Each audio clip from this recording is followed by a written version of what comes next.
Welcome to the party. It's your boy Mountain. We're back again for another day of Last Epoch. We're gonna go ahead and run this. We're just kind of going through. I'm having those major issues with having multiple wolves.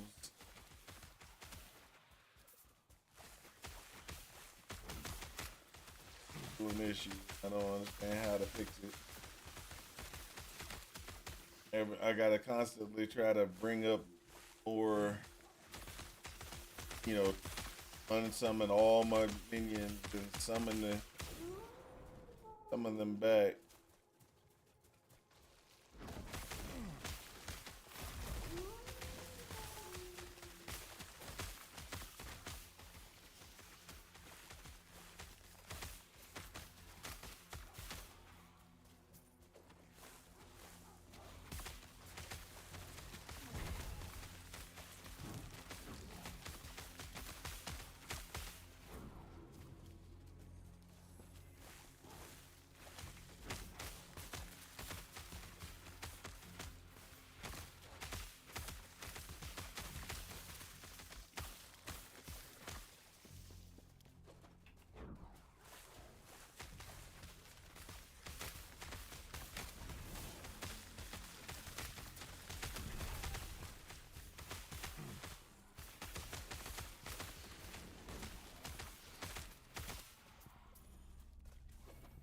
Well,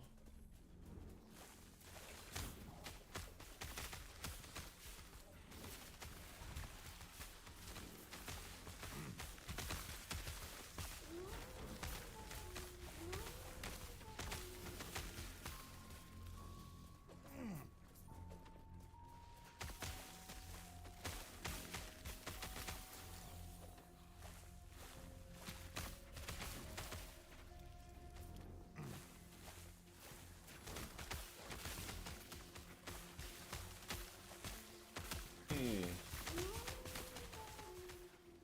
I already gotta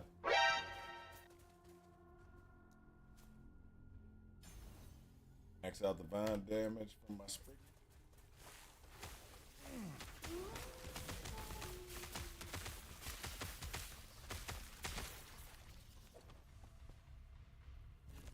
There we go.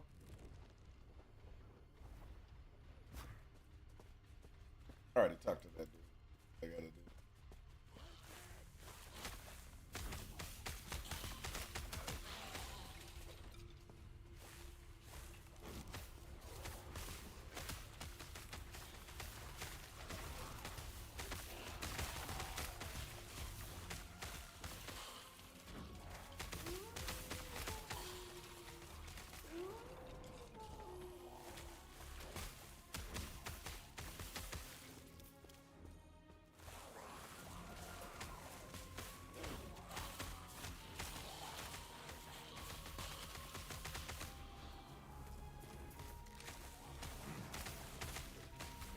There we go.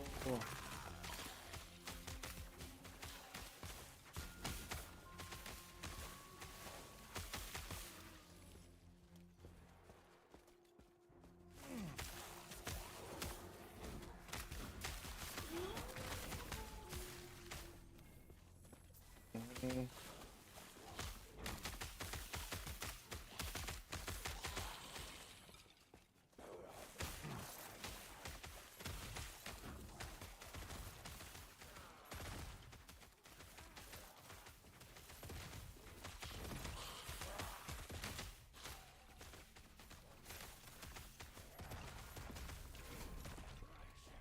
Let's see.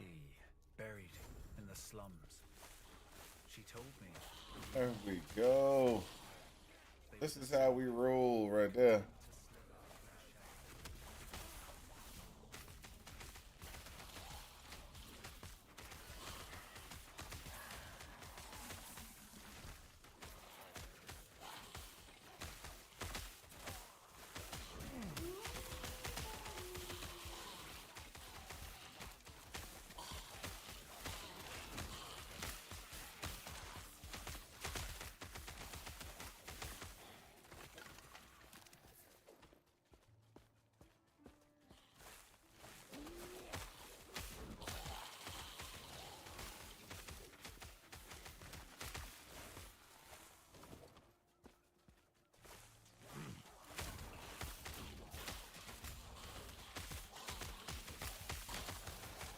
That's a little bit more.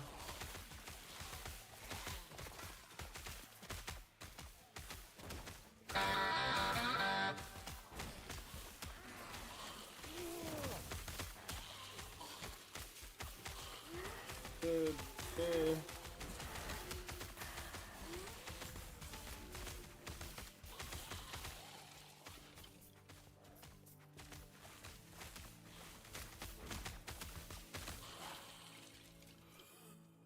They must be feeding on a No, no, graveyard no, of no. Nagasar. How fascinating. Ah. So this is a physical poison spell.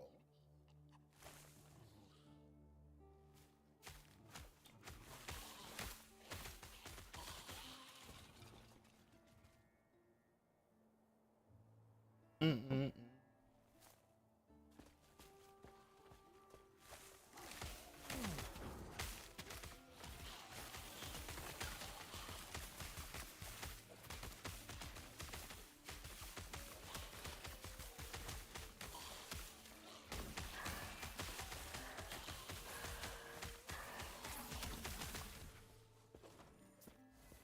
Gotta get poisoned. Ooh.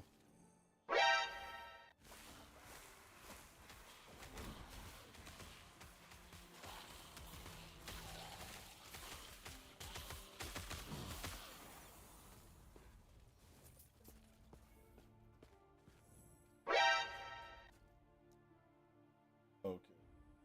This. 4 levels of that. This one.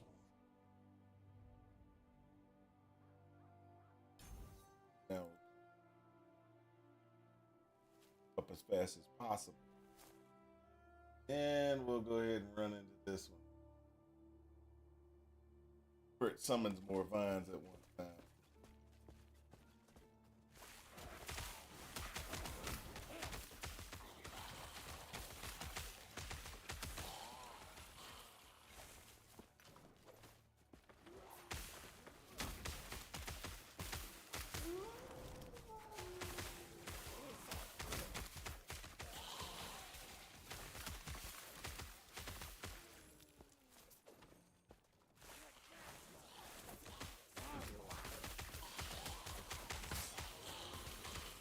Sooner or later, we'll be throwing thorns from these these health things. Right now, they only give healing, but they'll be throwing thorns, poison thorns to be exact, in a approximately 4 or 5 levels. Sprigging of the sprigging.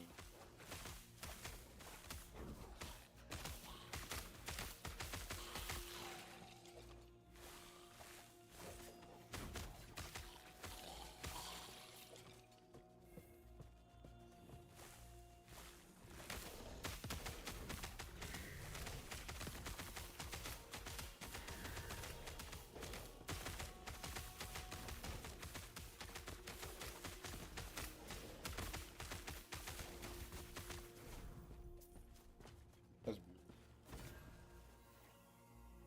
Hey, like them boots. Free. Yeah, let's go ahead and challenge this dude.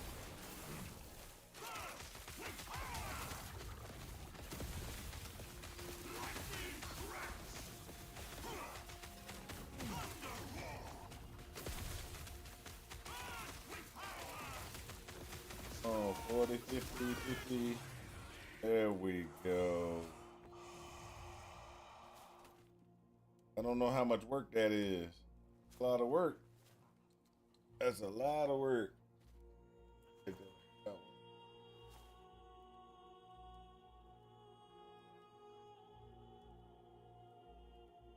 one. And 3. No. I'll talk to this Told guy. me it'd take the courage of Now, Ruby Nagasa. I what we didn't need expect to look this. at, But it's what one we step need to closer look at giving is her we a need to piece look of my at mind. we need to look at the configurations that we have. So one of the things that I saw earlier that popped up real nice to us, that one. Let's change the boots because this boots are better. And those boots are way better. So we're gonna switch out the boots because the boots are better. Enhance the boots perfectly. And then there was something that we that dropped really nice. That one. Oh, it was this. Oh, that's the same amulet that we got.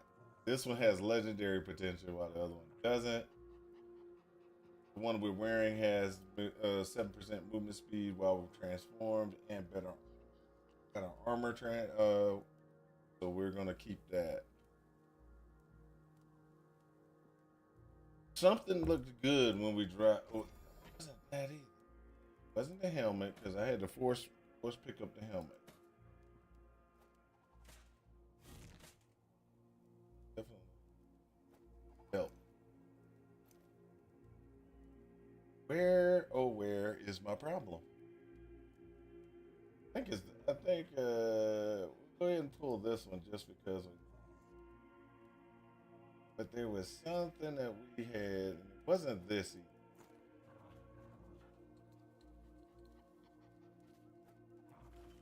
That's what it is. Oh.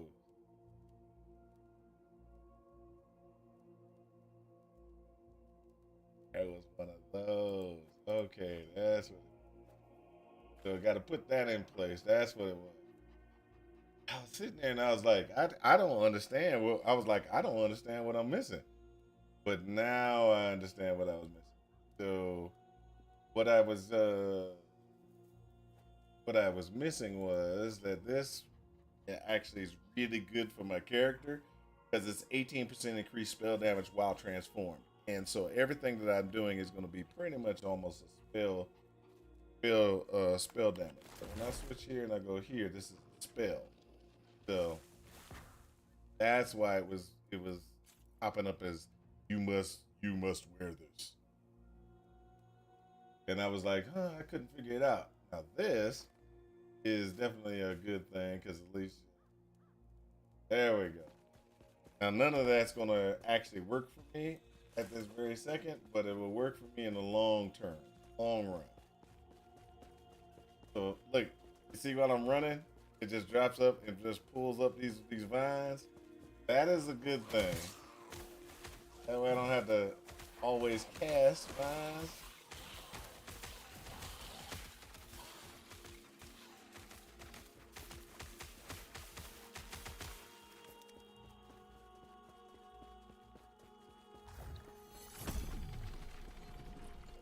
So I'm going vine centric, really, is what I'm doing. But that will allow me to do other things. So if I'm casting vines while I walk, I could go and go like this and then go to vines like that and then be like,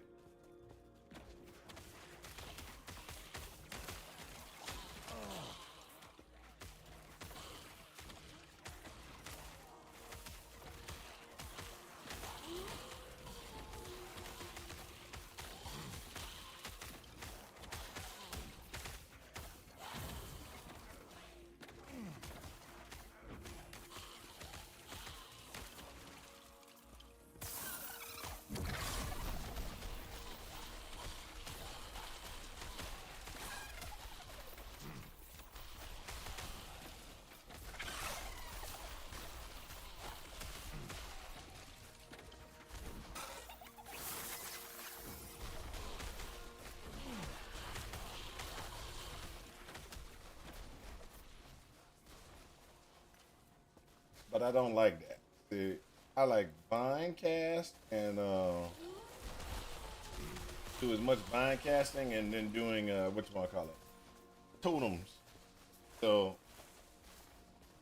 I could do totems when it gets the totem configuration. That will allow me to have as possible in my totem setup.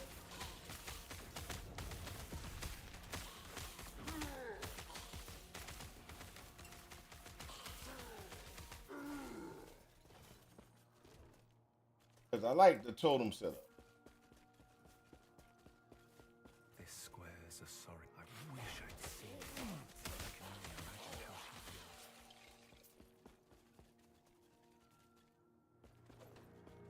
feels. Ooh, let's do this.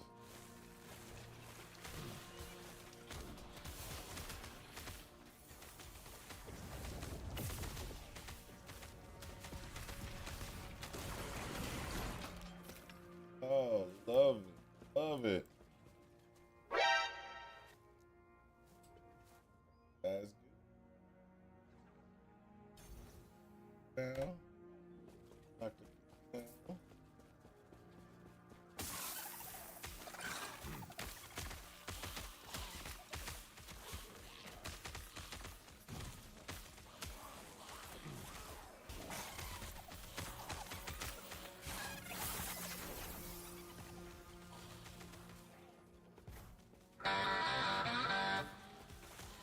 There we go. We've leveled up, people. We've leveled up.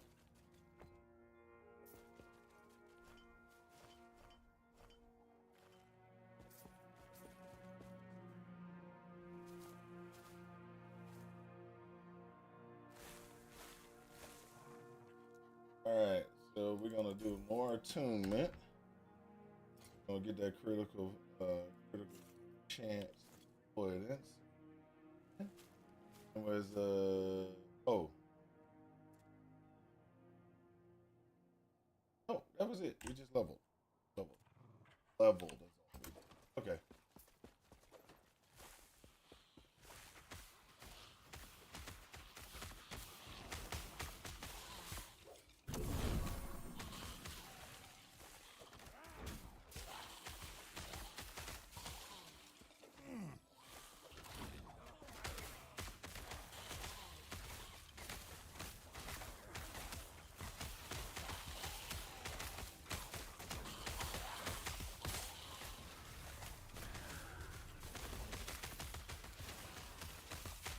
There we go. Let's do this.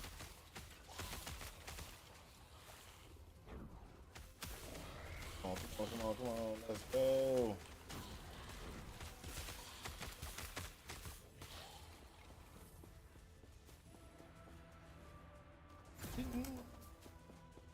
What sucks, I think, is that as soon as the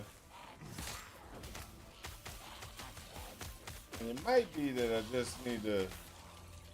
That the problem is when I'm in form, that it won't give me the extra minion.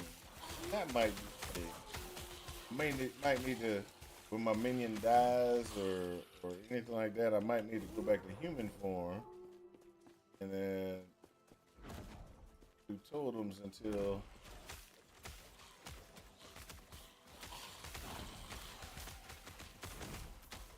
Oh, that's not it.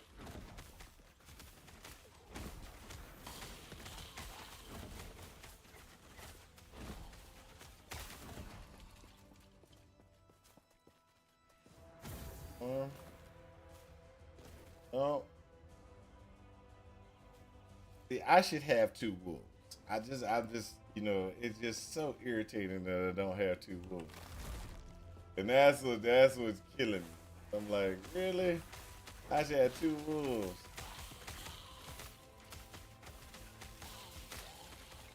I mean, is it even worth it to continue down that path of being like, hey, we're gonna get some more wolves.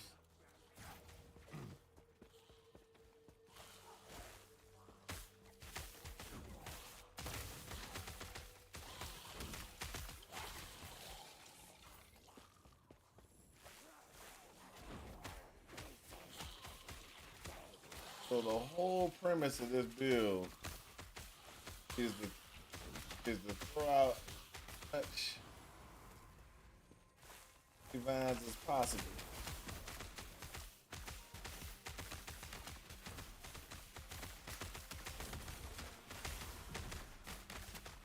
Let it stack up as many poisons as possible.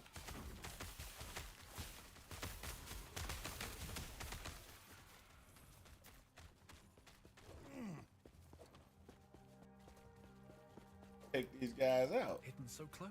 A word of advice. Don't ask her about the diamond maiden.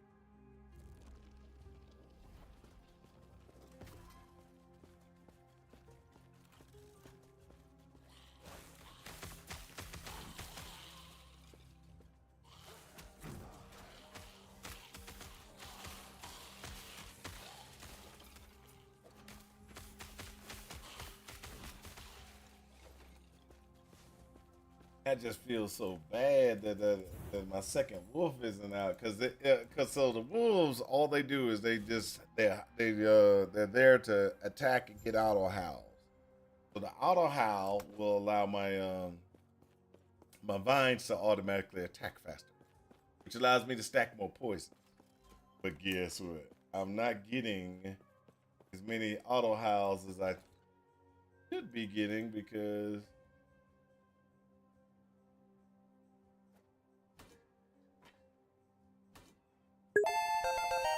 hey, who's that? Hey, what's up, Sheriff?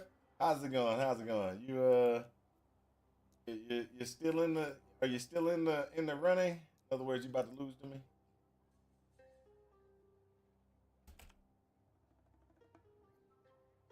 Yeah, priority, rarity.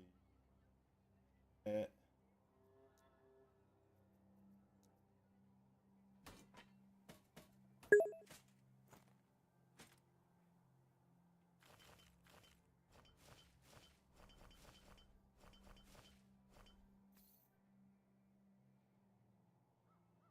Oh, my idols, man, my idols get full quick, don't they?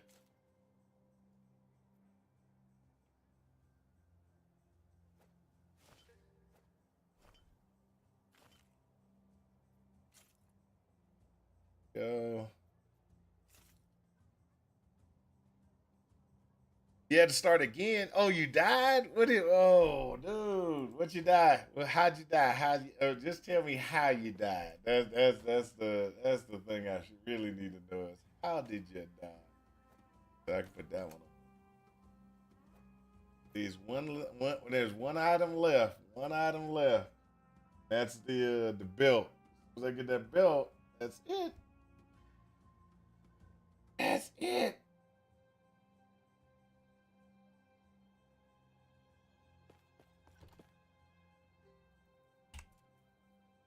Friggin' form. The multi-armed thing did a massive crit on me. Oh, sorry to hear that, man. Sorry to hear that.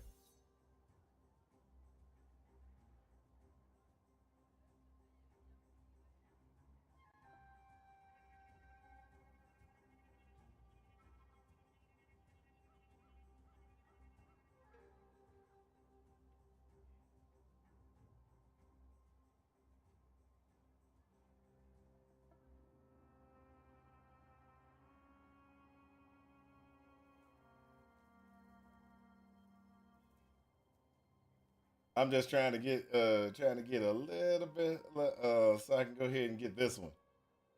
Healing tonals directly cast from this now also shoot thorns. Skill tree mana cost cooldown a totem limit also apply to healing totem. And then I get to throw this one additional totems in. So I can just throw heal totems and get a ton of heal totems that are kicking out thorns, stuff like that. So I really should have done. I really should take that off and put the poison on. Poison. Let me just pull that off. Put that back on. I really should do the mass poison first.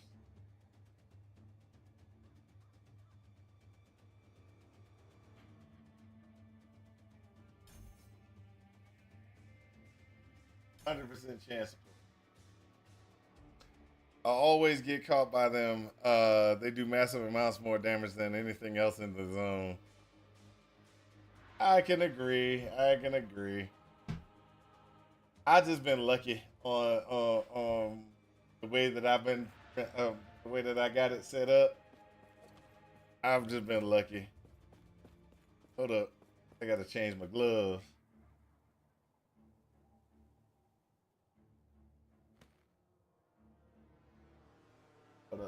more tender on fire.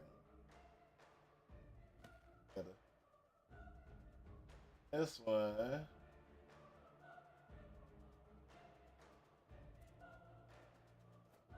What else can I do? Ooh, I can seal this one.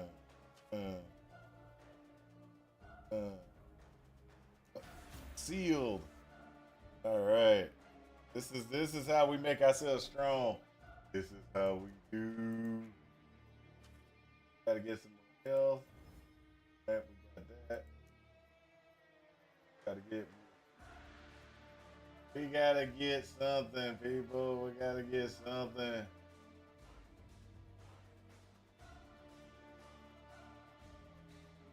The prefix side we do minion damage or damage over time.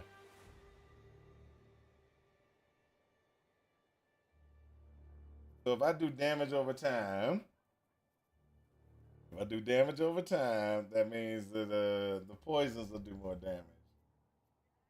If I do damage over time, poisons do more damage. If I do minion damage, the minion my vines will do more damage.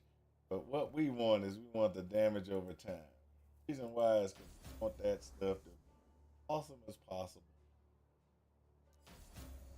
Damage over time went up again. There we go.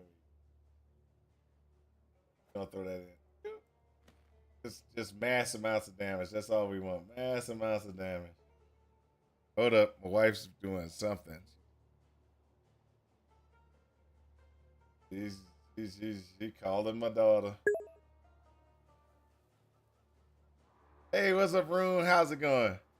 How's it going? Got the community race going. Looks like Sephra is the only one that's joined in. All we did yet was too scared to join. He knew I was going to beat him this time, so he decided he wasn't going to play.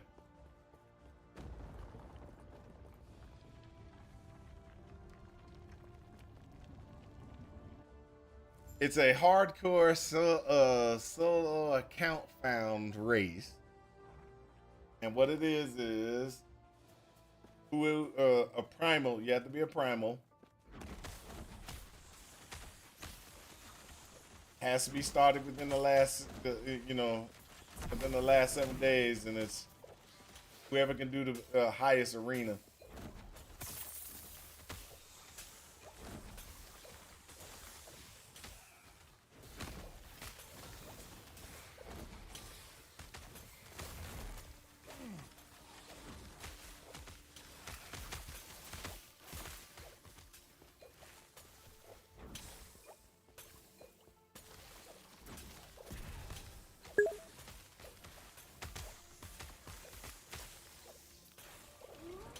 Your nose is killing you. Been sick?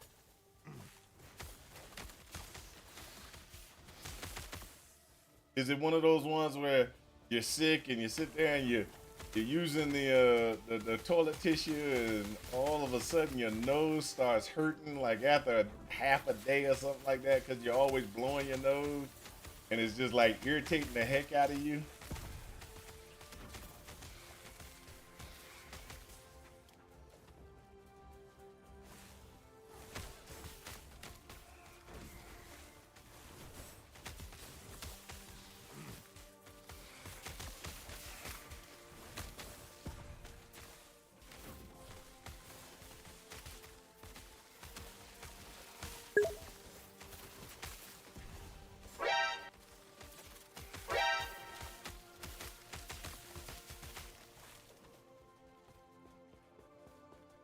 All right.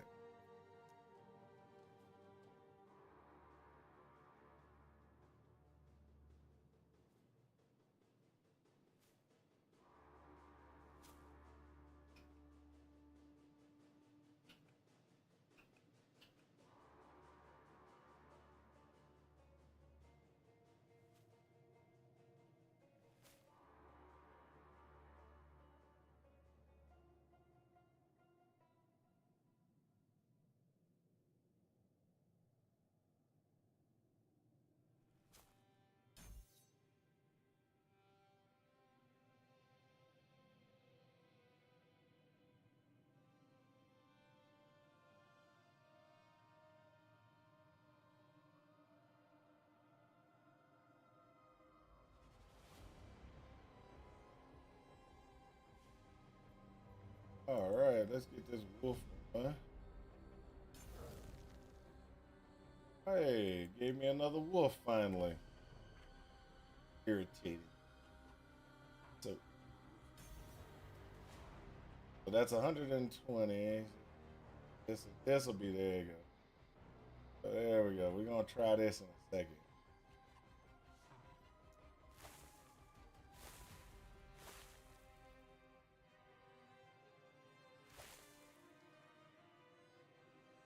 I got an operation done on my nose, but I can't blow it, so it keeps running.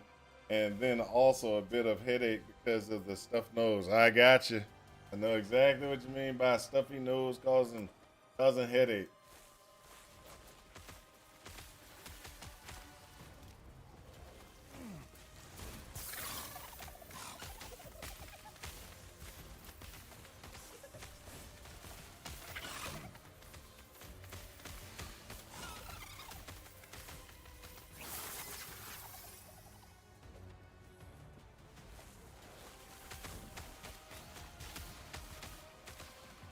I didn't know you were going in for nose surgery, sir. Hopefully you're doing much better later, or you'll start doing much better later.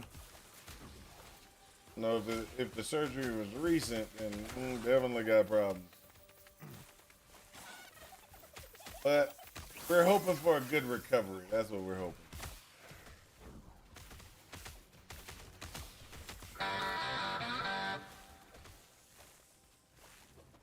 Level, people, level.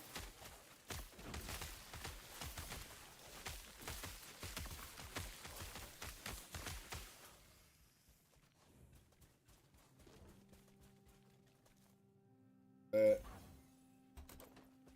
do that crit avoidance.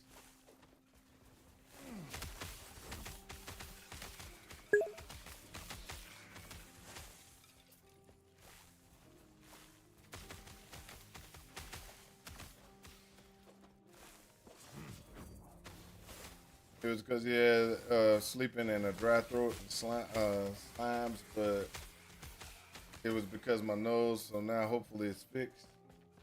Yeah.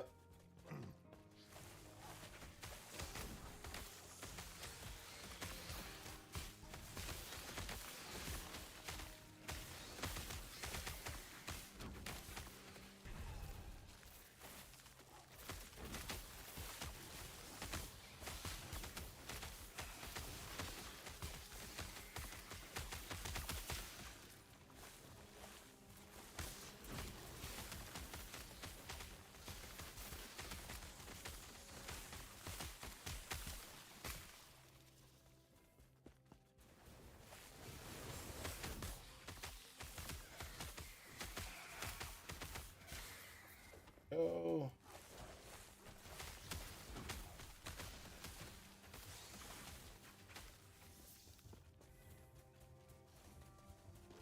There we go. And we're moving on to the next piece. Doing pretty good. Doing pretty good. We just got to go ahead and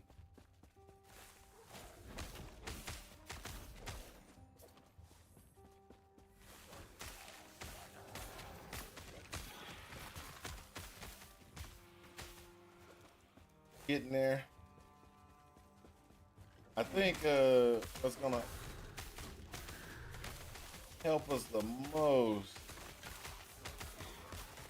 getting the poison chances up. Get that as many poisons as we can. Oh, it's gonna be nice. It's gonna be nice.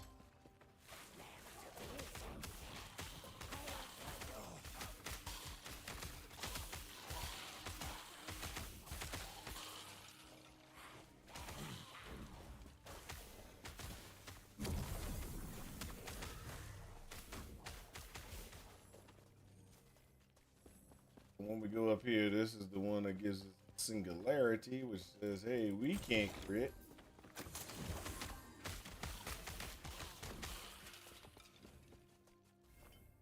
As long as we don't have another singularity.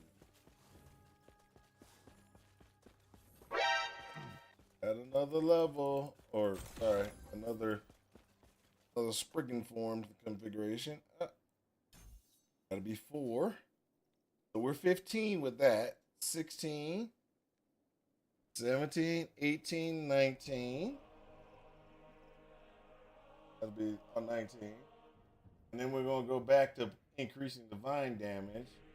And then we'll go right here to get this as high as possible. That is the configuration we're going for, people. That's the configuration we're going for.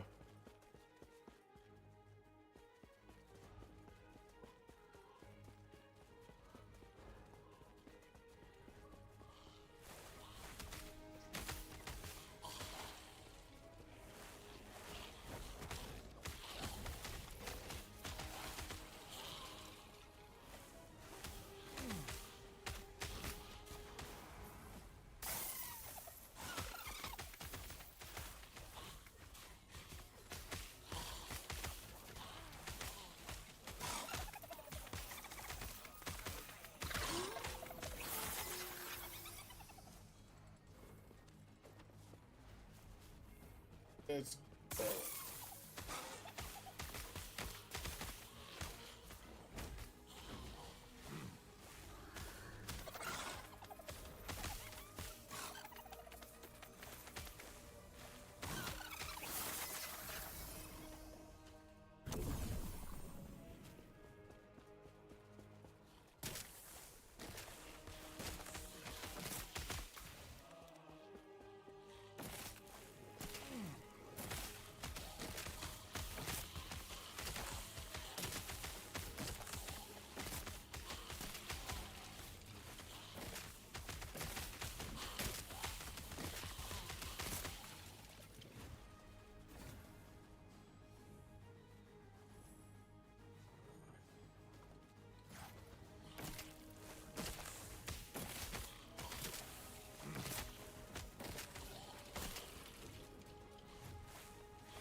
$80, $90, $80, $90.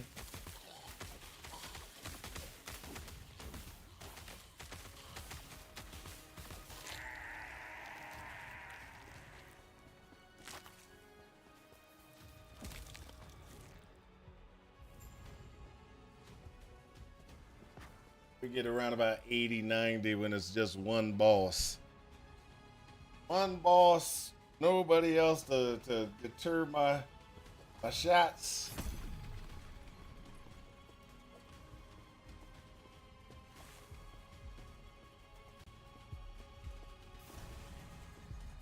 This is the artificial. Come quickly.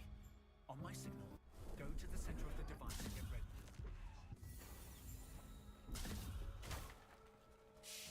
Don't be you're over go. I will hopefully. I will see you soon.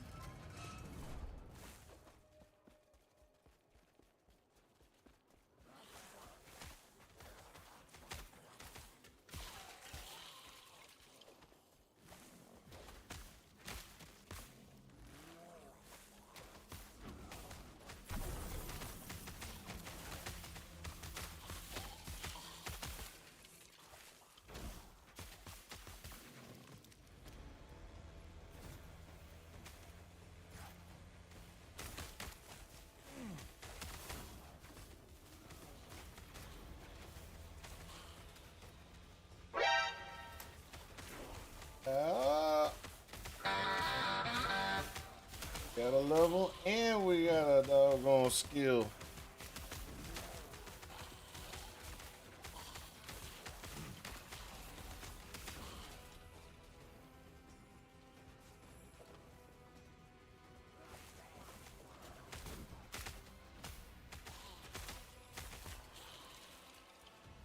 There we go. Let's get this level done. Bam! Now we're 5 attunement in there. And let's see here what we got. Ah, ah, oh, ah, oh, oh. There we go. We got vines. We're gonna go ahead and get this vines.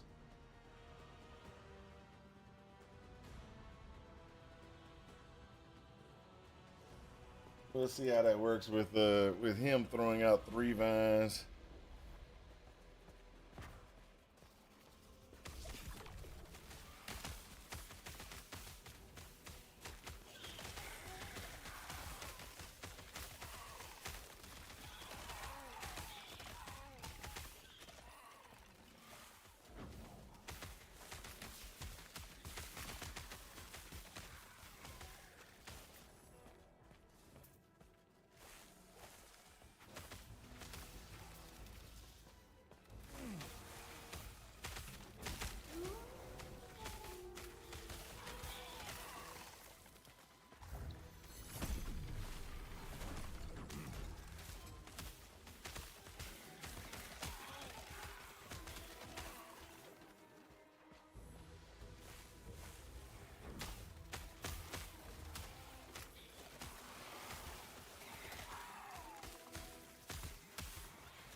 Go.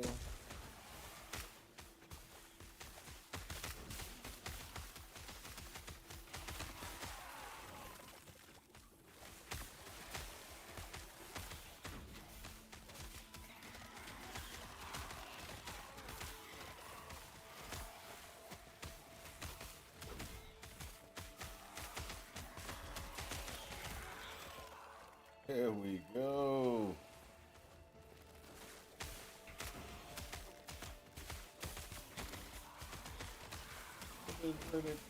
Pretty toasty in a bit.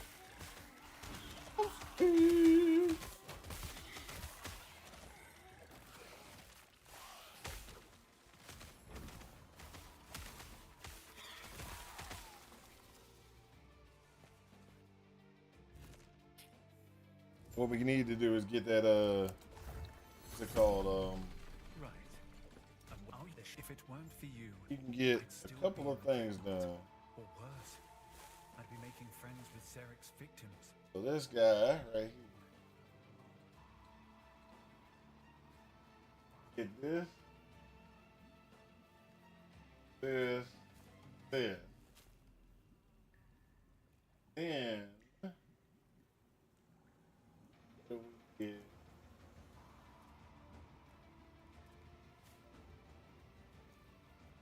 this will be good. We'll be set, man.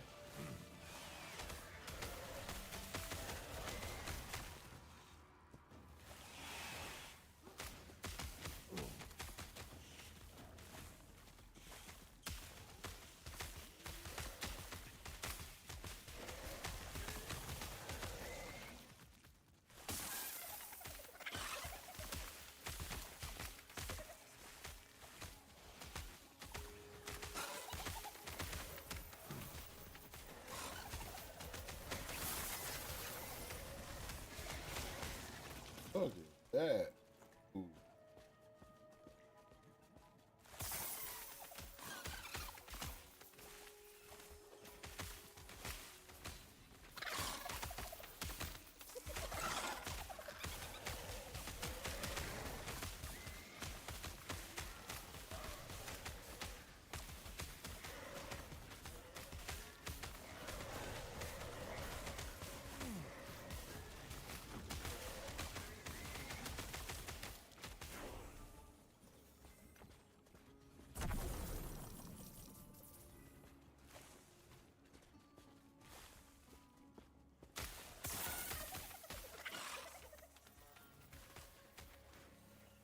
Mm-hmm.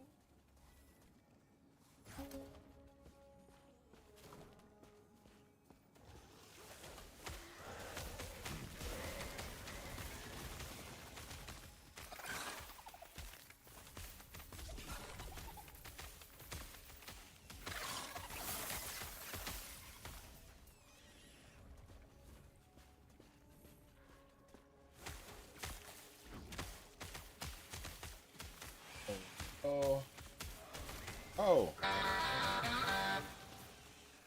Double.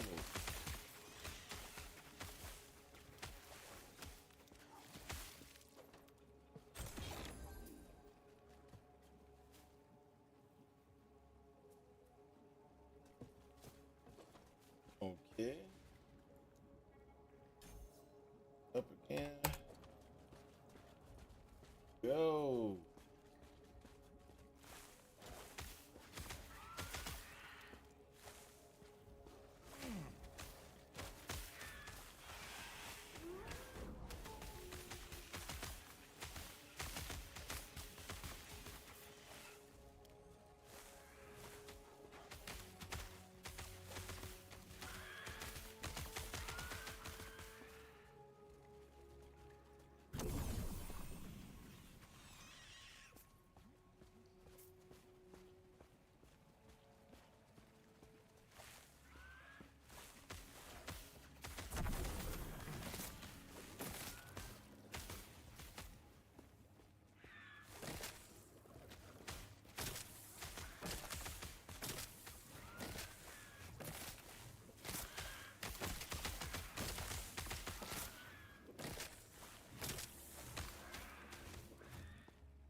Woo.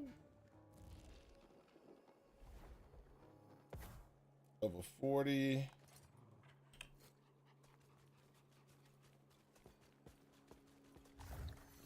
This is how we do. This is how we do. We just go ahead and run through this. Spriggan is the most powerful powerful configuration that we can have.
There we go.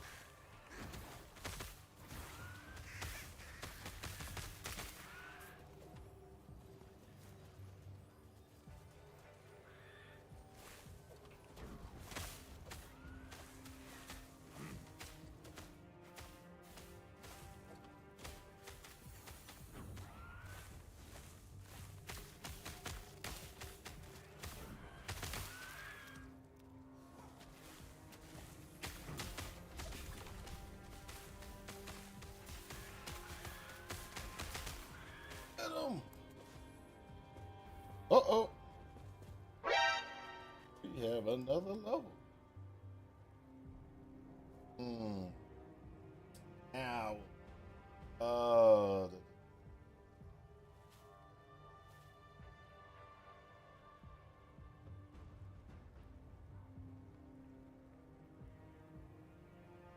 Thorns. Health.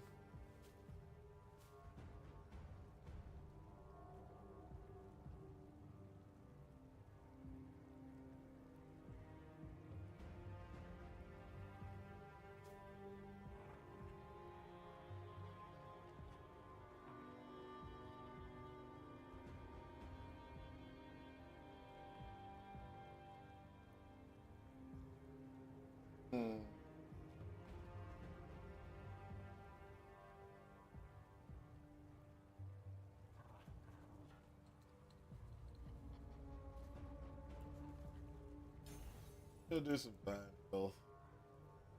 A lot of the other stuff is not really going to help us long term what we're trying to do.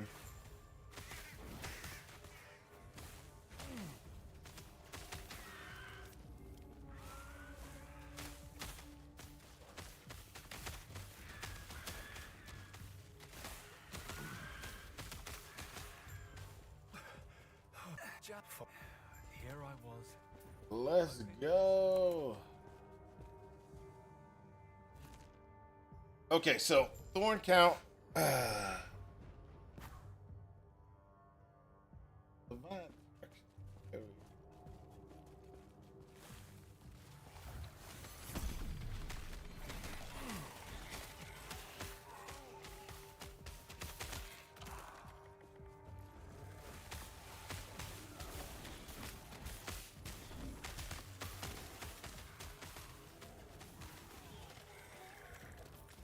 There we go. Come on, come on. Come on.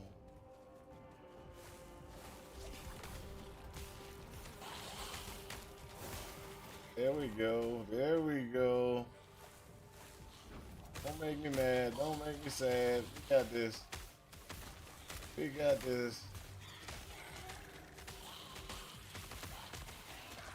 Aha!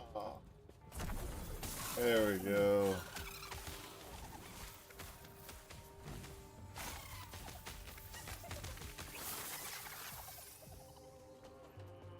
Packing up poisons. Packing up poisons.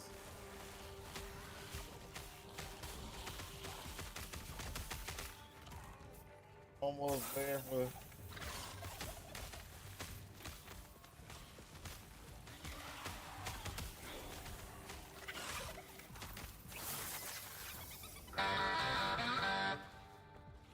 Did it again. We leveled again.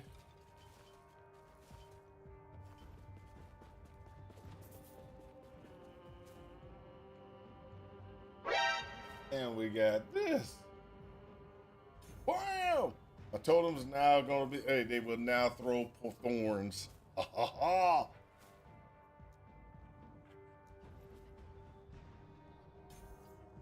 Almost got some crit avoidance.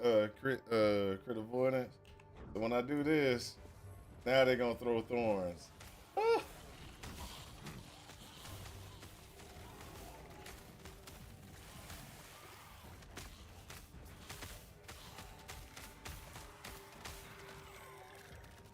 So I'm gonna switch this out for that, and put this one back to that. All right. So what happens is we're gonna start throwing out the totems. And we're gonna let the walking throughout the vines.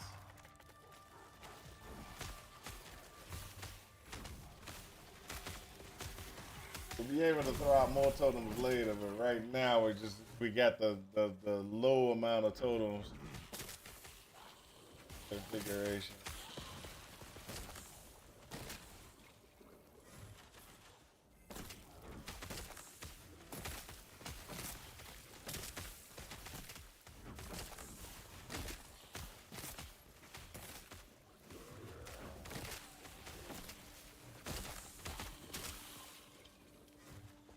Look at that.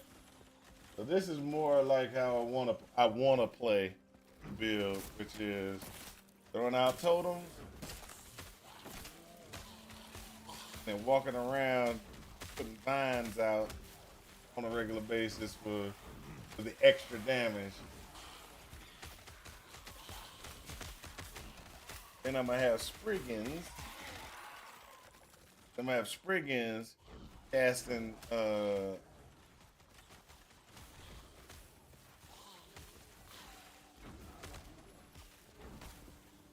for me it's just gonna be all about casting out totems, walking. And so the totems are heal totems as well. So it's gonna be healing, toss, heal, toss, heal. It's gonna be so beautiful. It's gonna be so beautiful. Wait till you get to the higher levels. And the reason why I say that is because this is taking into account the thorn configuration, right? So soon I will be able to throw out a ton of totems in a circle. I'm glad. Seriously. And when he fled, I saw it. I become from the heart of the citadel is beyond. There is an So, exit near. The reason why I say that is look. So when we go here, I'm only on 13 right now. 13. So I'm level 13. The things that need to be increased is going to be this. This is going to be double cast chance, which is going to be beautiful. Then we got to get this. But where we put the extra point, new points are going to be 1 for here, 2 for here. It's going to increase the mana cost, which mana cost becomes rage cost, and then we'll be okay for tossing out our healing totems because this will grow the healing totems to be more costly. Then we throw 3 points into here, which is going to increase the duration of the totems. Then we throw 1 point here. And so what happens is we'll lose 1 extra totem, but everything goes in a circle. And then so what we're gonna do then is just make sure. So this is right now we're 13. So 13 plus number 4 means 17. 17, 18, 19, 20, 21. So we have to have 21 in Storm Totem to get what we need. And even if we don't do 21, we can just take it down by another 2, and then put those other 2 points into double cast chance. But either way it goes, that's the route we're going. That's the way I feel that we're gonna be doing the awesomest and the best. And then we can just go ahead and still continue to destroy everything that comes into our way. Because it's all about staying alive. Staying alive, staying alive. Staying alive.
Gotta get that double cast up.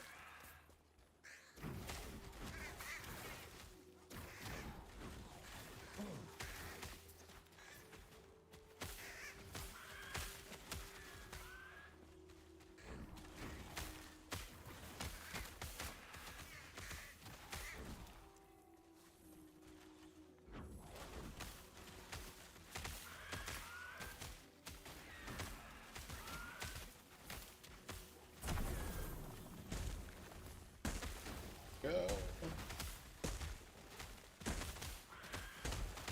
There's 2 of them.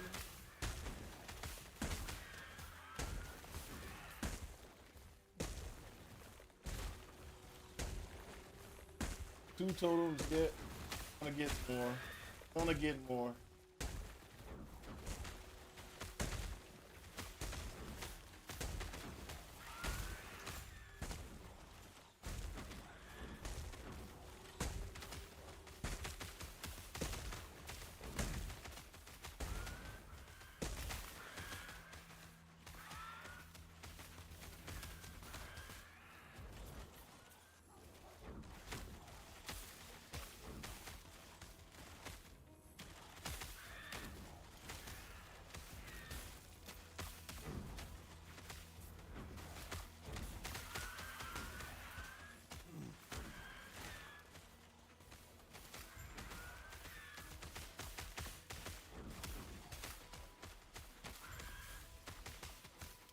There we go.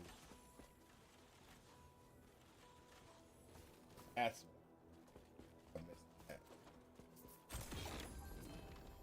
Just in case I get into any problems, I need to be able to toss out one of those, and then I should be good moving forward. But yeah, I almost that one up. Woo.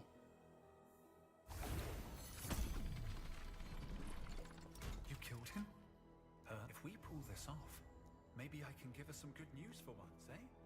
There we go. Now we got crit strike chance avoidance per attunement. So if we look at this defenses, a crit strike chance avoidance is at 2. Need some more attunement. Need some more attunement. And some better rings. Let's just be honest.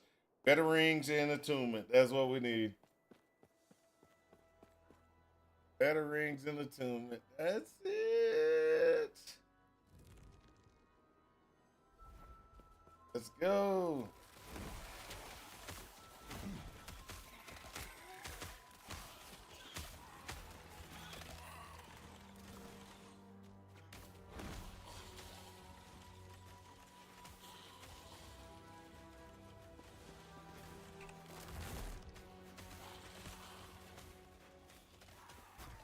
Gonna throw some vines out? Yeah, you did. I was about to say, you didn't throw no vines out, but you did. You did. I just didn't see it.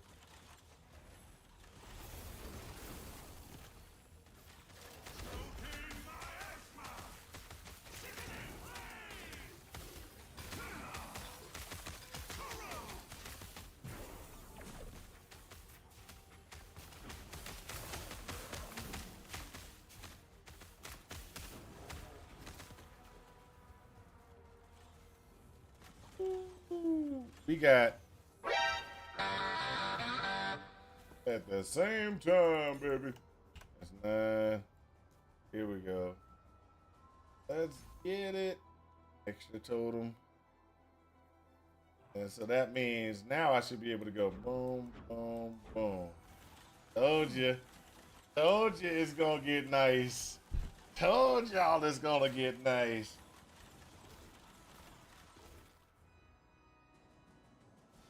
Y'all didn't believe me when I told you it was gonna get nice. It's gonna get even better. Gonna get even better.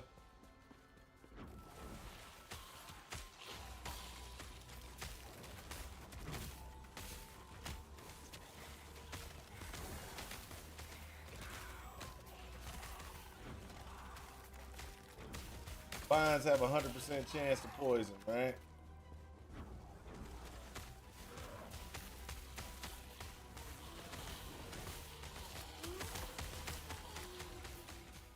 Do 30, 50, 60. Yeah. We just got to get our poison skills up. That's pretty much what it is. Got to get our poison skills up.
that is how it's gonna be moving forward. Just beautiful, smooth sailing, and we're just gonna continue to move that smooth sailing on through.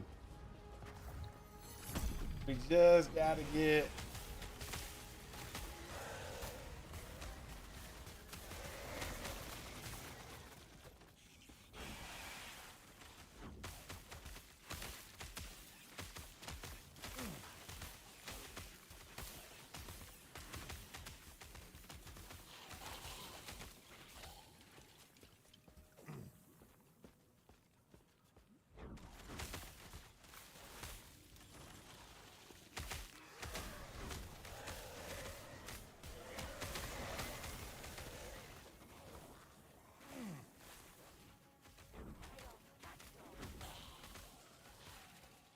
All right, that's good. Now let's see what we got here. Good power.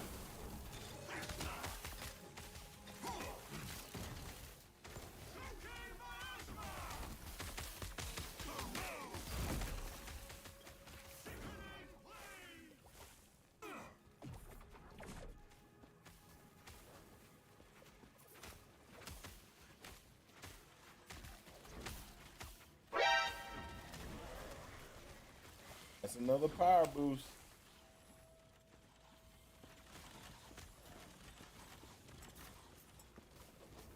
That's one thing I like about Last C5.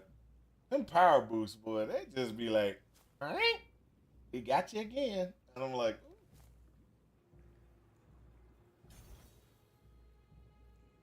Wolfie, Wolfie, Wolfie, Wolfie, Wolfie, full speed. All right, gotta go.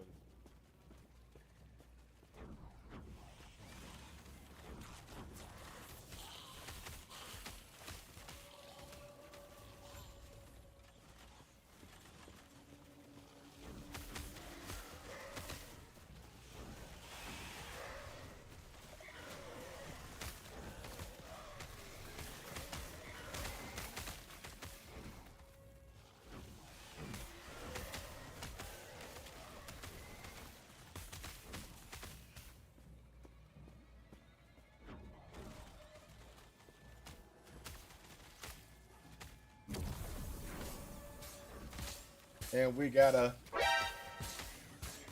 And we gotta.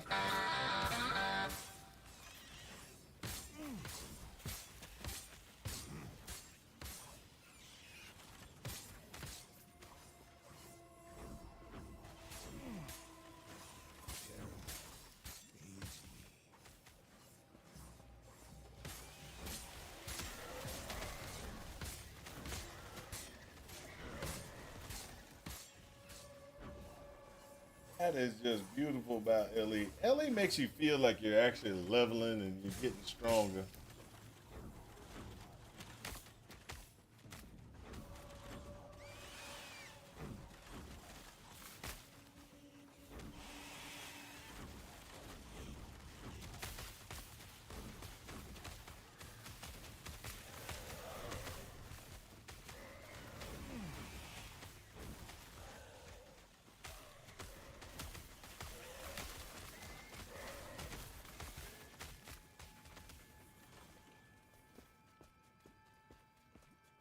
There we go.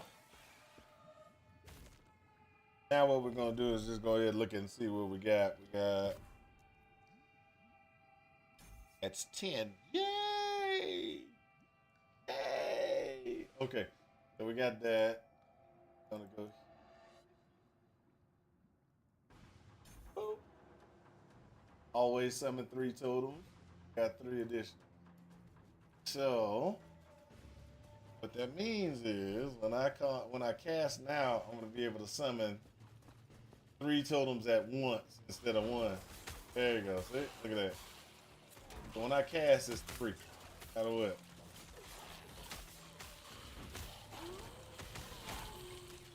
The healing totems with thorns.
That's something that I didn't realize as well, but I could, just keep casting, like, because it doesn't cost me anything.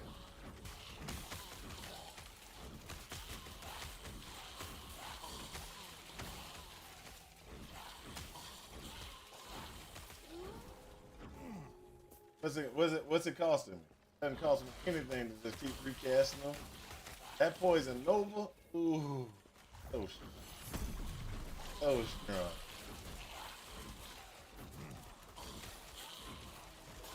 And the thorns are still out no matter what. So after, even if I destroy the totem, the thorns are still there.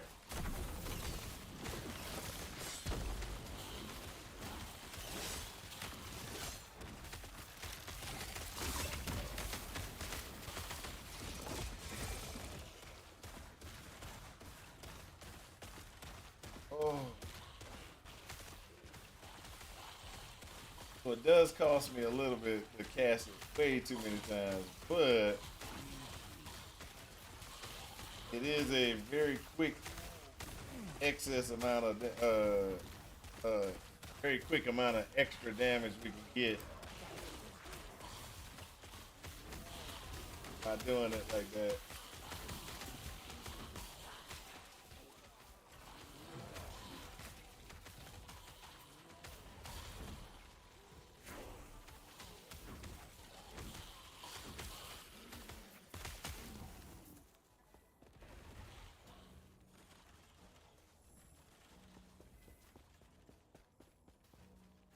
So, got another level. And with that other level, we are actually moving through. Feeling pretty good. Oh, this is gonna be interesting. Okay, so I'm gonna need to do some lines up here. Alright, there we go. Expecting you. You should have seen this coming. Yes. I've heard of your power. Let's see how you face. Enough! No more games. You. Why are you here? 100.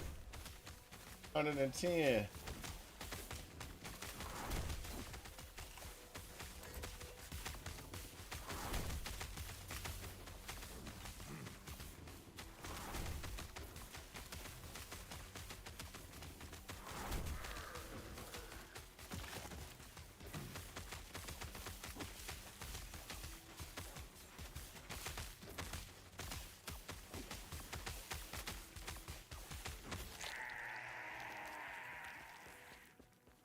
Now's our chance. Quick, use Herod's lance. I can't use Hero's Lance. I don't have it. I haven't time traveled for that yet. Ba-ba-ba-ba-ba-bum. Ba-ba-ba-ba-ba-bum.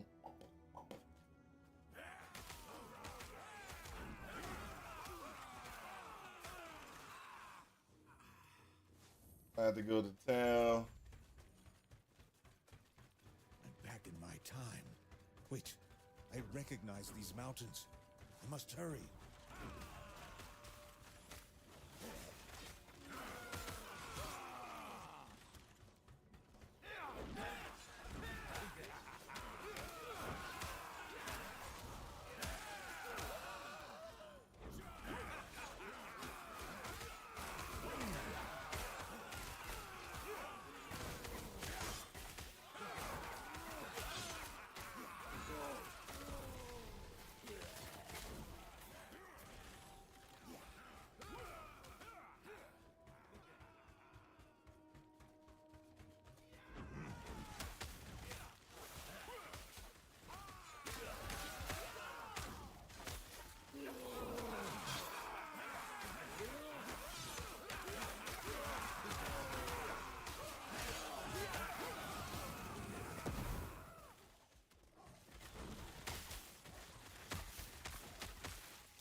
go.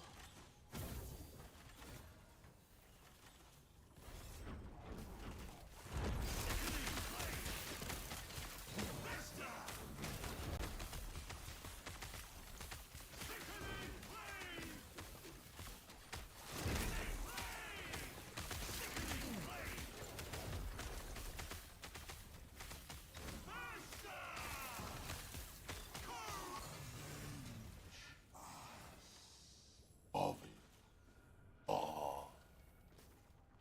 Nope, not gonna avenge anybody. Ooh, I like that.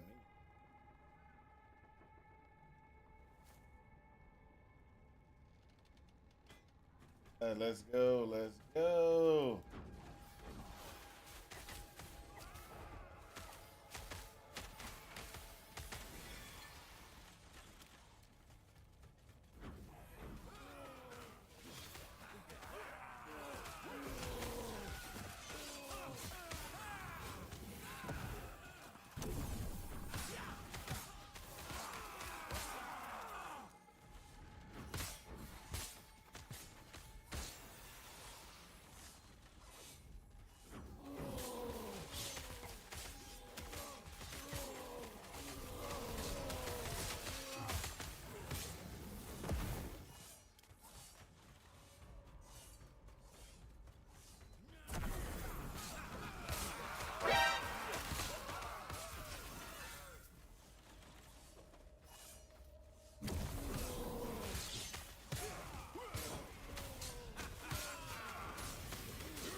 There we go.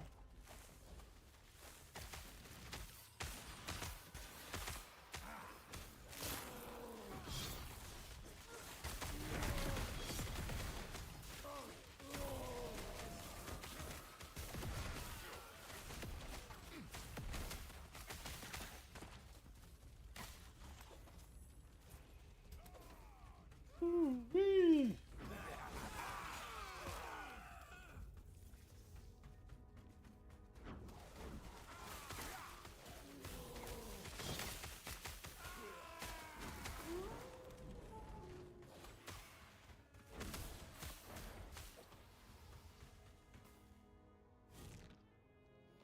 Wow, that is definitely where we need to go.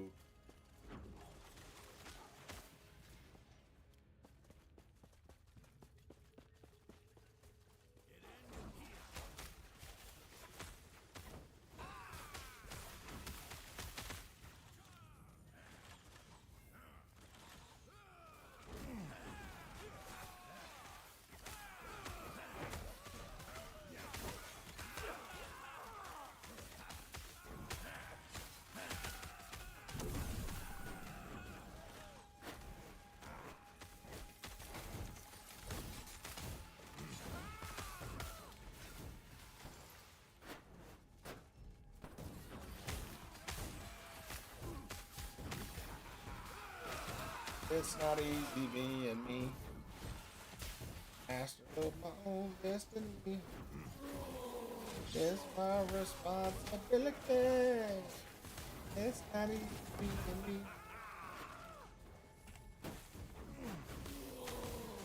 Oh, I miss Robin Williams. That man was hilarious. Really good at the doggone being as an actor too. But oh my god, that dude. I heard. You remember back in the day, you hear things about actors and stuff like that, and start talking about how the different actors are. One of the things that I heard about Robin Williams was that he was so good at getting into character, and he could do it so easily. But one of the things that it's kind of like Jim Carrey. Jim Carrey actually is a good actor, but he's known for his comedy because that's just what everybody saw. And let's just be honest, when you have a winning, let's say a winning combination of what you need, you kind of you play that to the hill.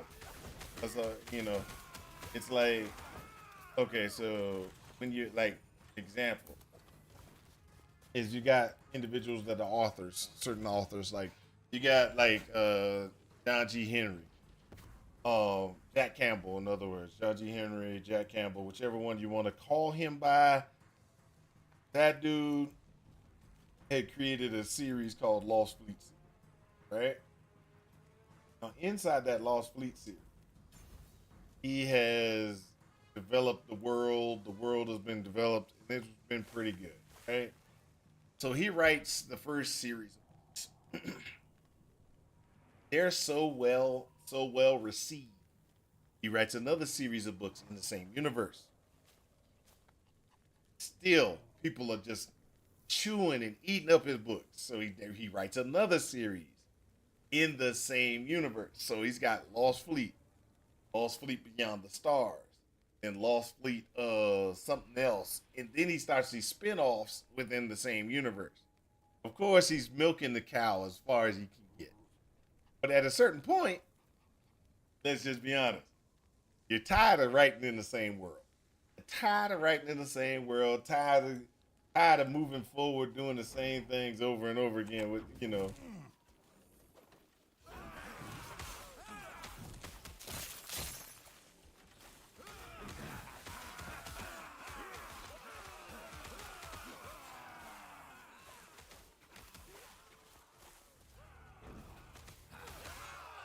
So he writes in this world, he gets everything, he's got to a certain point. Everybody's reading his books. Then it's I'm done, you know. And so he's got, and he's done this multiple times where he's got multiple series. Oh my gosh, that dude, like Pillars of Reality series. Okay, so he starts the Pillars of Reality series. This is more of a fantasy series than his other books, right? So he's sitting there with this other series, And who did he find? One and come. We have much to discuss. he's got this other series. He's doing the other series called Pillars of Reality. He writes 3 books in that one. So long to Great series of books. stronger now. I Then am ready to what happened? my honor. People are liking his fantasy series so much. He's like, We don't have much to yeah? glance there. Is there more I can do? To Herod's temple. oh, hold up. I can expand this even further. So he expands it and adds another 3 inside the. He's got the Lost Fleet, and he adds another 3, and then after that, he's like, "Well, I can't really take the story too much further, right?" And so what he does is he's like, "Well, there's a lot of history before that I have in my brain, but I never wrote." So he writes a prequel. So, Pillars of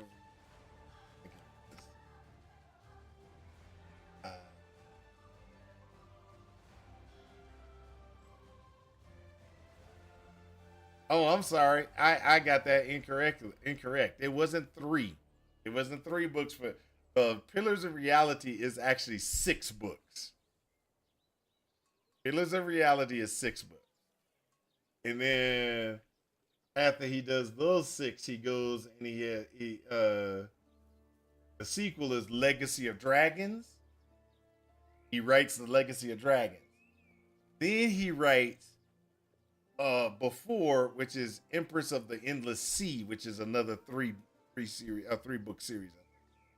So the Lost Fleet, he's got Lost Fleet, the Lost Fleet Beyond the Frontier. I said Beyond the Stars, but that's wrong. Then you got the Lost Stars, and then you got the world of the series called The World of Demeter, right? World of Demeter. So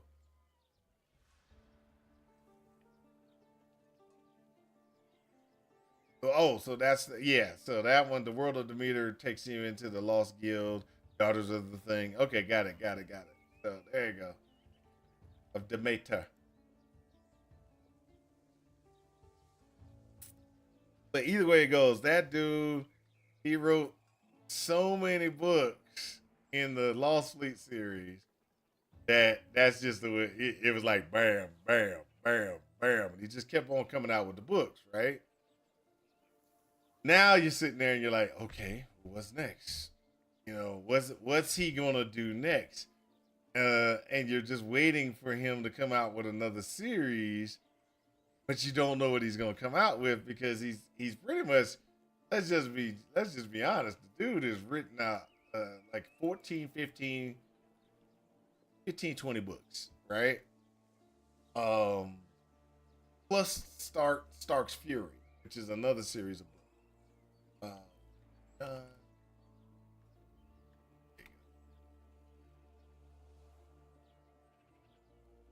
he doesn't need to write any more books. Let's just be honest. He has the Genesis Fleet series, which I think is a prequel to Lost Fleet that he did. I mean, the dude's got new series and new books. Ooh, so he's got a one that I never read. Rendezvous with Corsair. In Our Stars. Those are two books that I hadn't read. They came out last year, January and February. Of January and May. I didn't read those. I gotta get those books. Gotta go buy John G. Henry's books. Gotta go buy those books. Yep, that's true. Stephen King. Oh, now hold up. I'm gonna just be honest. I don't think James. I don't think what's his name writes his own books. I don't think Patterson writes his own books. King does, but I don't think Patterson writes his own books. And the reason I say that, I might get bashed about this. The tone of his books and the writing styles are different between his books. He's got to have a ghostwriter. He's got now. Don't get me wrong. He's cranking out the outlines. He's cranking out all that stuff. I think he's doing all that. But the physical writing of the books, I think he's outsourcing. I really do. I really think that man's outsourcing. He's got so many books that come out at the same time. Oh, now, yeah, that's true. He does a lot of co-authored books now. But I think that initially, because I mean, initially he was just cranking out books. And so initially I think he was ghostwriting. I don't know if I don't know if that's the case. I wonder if, now this is just me. I wonder if all the ghostwriters he was using early on, he's like, okay, I'm making tons of money, everything like that. I'm making tons of money off of George over here. I'm gonna have George and I co-author a book, and now we're gonna co-author because if you read some of those co-authored books, the sound like some of the books that the writing style is like some of the books that he had that was not co-authored, and it was just him. You see what I mean? You see where I've got? You see, I this is my opinion. I don't mock the man because the man got a lot of good imagination. I think James Patterson initially started with nothing but what you want to call them, ghostwriters initially. Then now he's branched out and does his thing.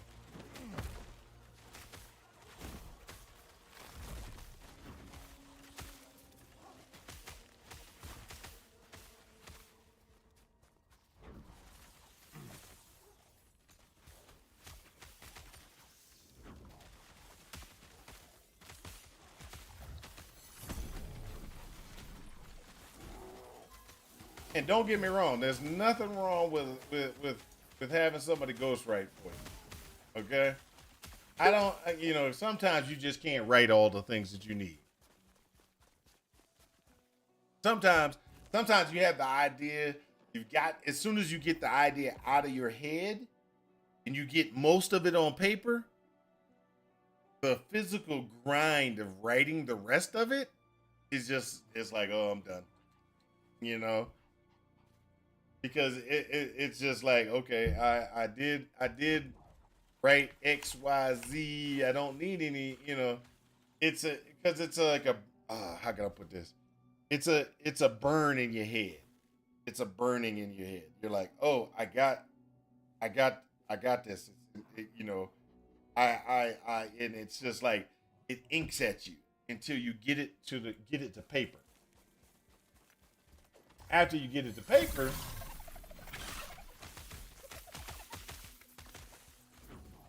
that the inkling changes.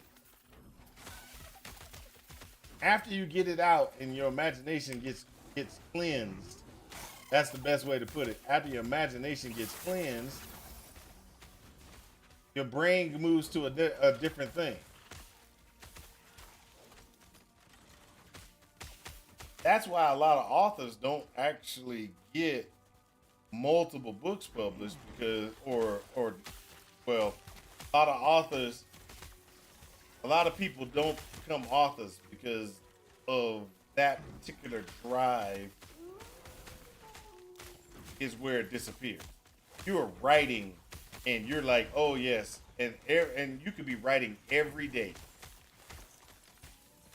And then you get most of the ideas out like in the outline and you start thinking about some of the things and everything like that. Then it's like you're done. And so what happens is an example is so you writing, you get the book out. That's usually just the first draft. Let's just be honest. The first draft of the book. It's not that, you know, you've got a lot more that you got to go through, rewrite the book again so it's better and everything. That's where the failures come in. That's where people fall. Because now I've written the book. I'm writing it again. And I'm writing it again. So you have to actually love writing, love the world that you're generating to be able to continue. Because you're sitting there, I mean, let's just be honest, you're writing the book 5 times, about 4 or 5 times. The first one is just getting everything out. It's getting it out of your brain. The second is just cleaning up a lot of the inconsistencies that you might have in the book. The third one is correcting all the grammar and getting that all good and getting the grammar corrected and stuff. Then the fourth one is making sure the personalities and the points of views are right.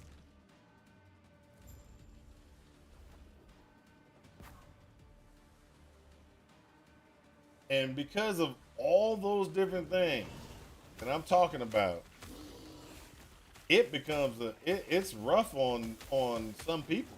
But some people like an example for me. I write. I have probably 5 or 6 book outlines already done. Personality configurations for every individual character. I've written probably 1 book complete draft configuration. But finding the desire and the drive to go ahead and complete that book is hard. And I tell myself I'll be okay and I'll get it knocked out. But I'm not gonna knock that book. I'm not knock that book out till I retire.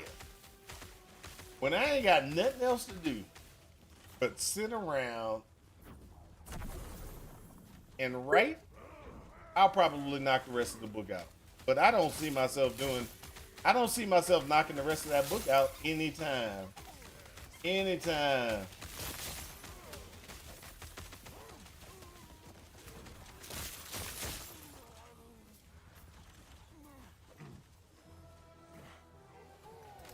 Can you imagine me trying to knock that book out right now? I barely have time to get on stream and stream at on a regular intervals. We're talking about adding in a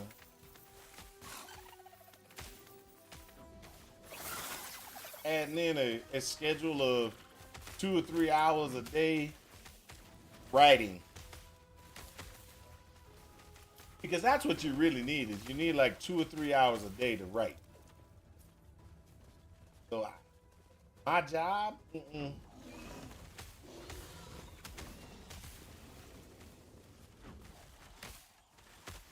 I'm working my job, then I'm supposed to come in here and try to stream and then try to do other things. No, it's never gonna happen.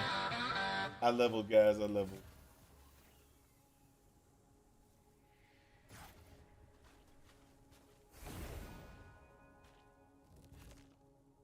I got a poem published when I was in school when I was 11. Yeah, understandable.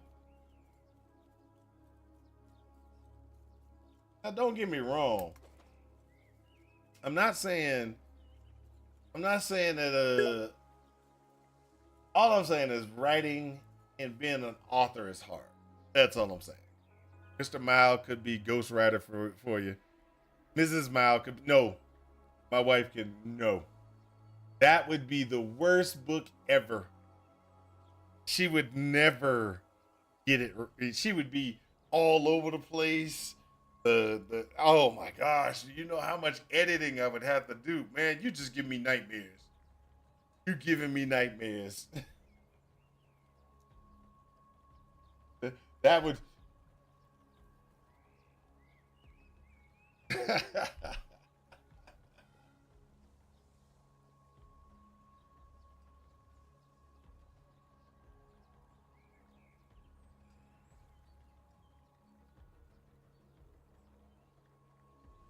You deal increased damage over time while transforming and take less damage over time in human form.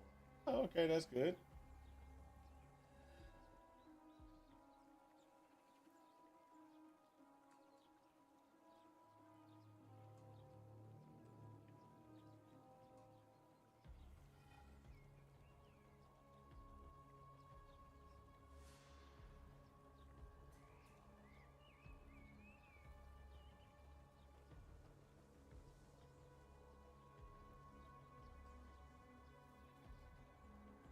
When you're killing them, when you're killing an enemy, you have a chance to summon a vine. Vines are melee minions that deal physical damage and inflict poison on hit. It's scaled with modifiers to spriggan form. Some of the vine skills and share its limit of 12 vines. Chance to summon a vine on. I think that's what. Oh.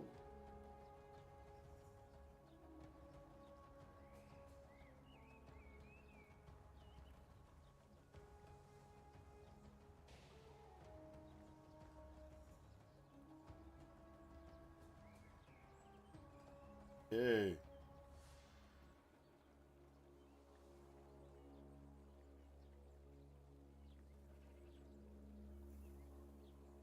So that'd be 30% more damage there.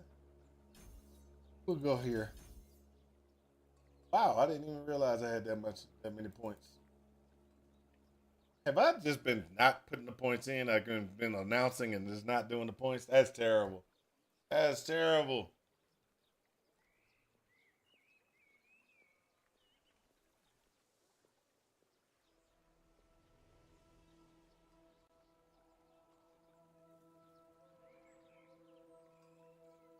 We'll do another point. That'll get us right here.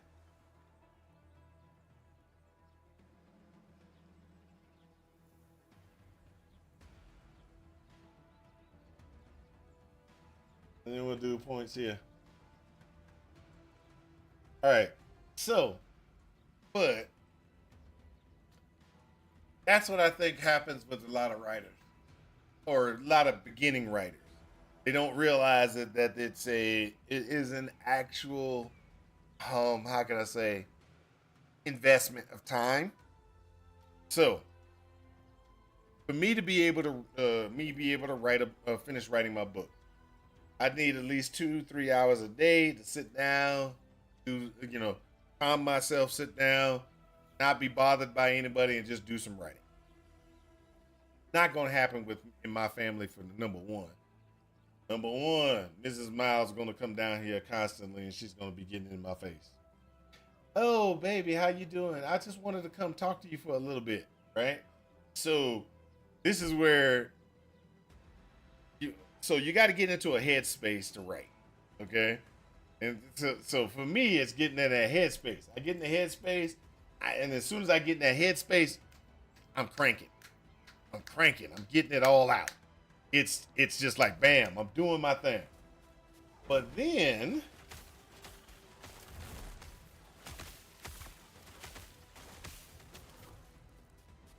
where I would have problems is getting into that headspace, getting out of that headspace. Into that headspace, get out of that headspace.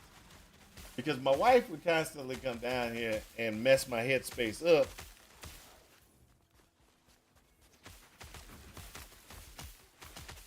So it's gonna be hard for me to get that done.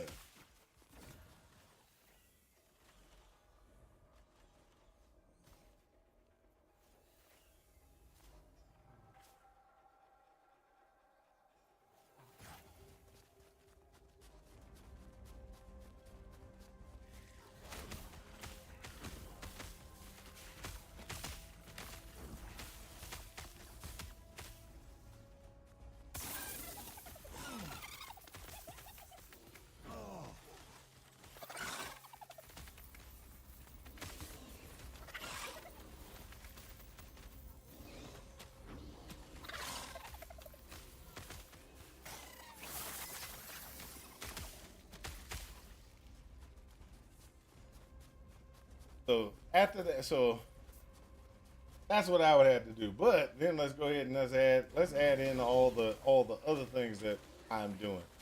So I work a job that requires me to be on call. I overwork at my job due to the fact that we're understaffed a lot. Okay? So what I mean by understaffed a lot is I'm working to like 8, 9 o'clock at night on certain days, doing way over 40 hours.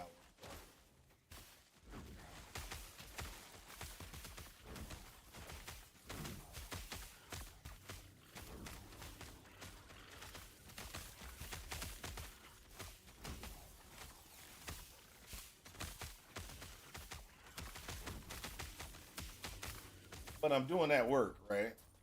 And so I got all that I got to do. I'm trying to stream for you guys, which also is another thing. So streaming for you guys is fun, but to do it right, I really need to invest more time. And y'all might not realize, but there should be more time invested on making the stream better for you guys. Y'all might not see it, but there is like a lot of things that I could be like like this race. I should have done a video for the race, right? I should have done a video that said, "Hey, the race is gonna be this date, this time, etc., etc." Posted on the internet, you know, under my YouTube channel. Maybe post it to make a post it, upload it to Twitch, and put it as a feature on my on my channel. Do that maybe about a week or two ahead of in advance, so that we can go ahead and say, "Hey, the race is going on." But that would take some time, right? Well, when I thought about it, let's just be honest. When I thought about doing the race, I was like, "Oh, this would be cool." And I told myself I would be all right. This would be no problem. We could do this race. And then I forgot. Oh, well, now that I forgot. Then the first day, I was like, "Oh, I think I told everybody, it's like, no problem. I'll see y'all tomorrow." Blah, blah, blah, blah. Then I had problems at the job where we had to get some stuff taken care of for some tenants, for some people. So I'm sitting there like, "Oh my gosh, I gotta get this done. I gotta get this done for these guys. I had to work hard, work a little extra. The next day, same thing. Got more problems, more issues. Things are backlogged. People are upset. It's like, gee whiz, we got, I'm trying to get this done for you guys as fast as possible. We got problems. So I work a little late that day. Wednesday, I'm tucked with guys. My brain is not working too much. I'm sitting there like, okay, it's Wednesday. I should get on and play. I think I got on the computer and I started playing without streaming because I was like, I'm just too tired to stream. So I started playing.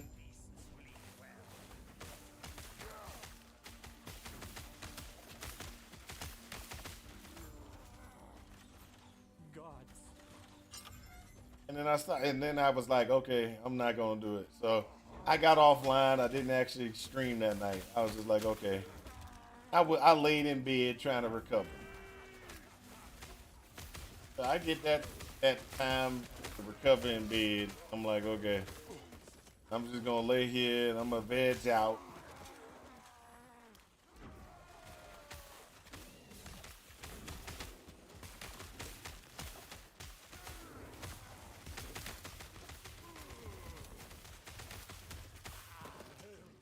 So I decided to veg out. So I vegged out, did my thing.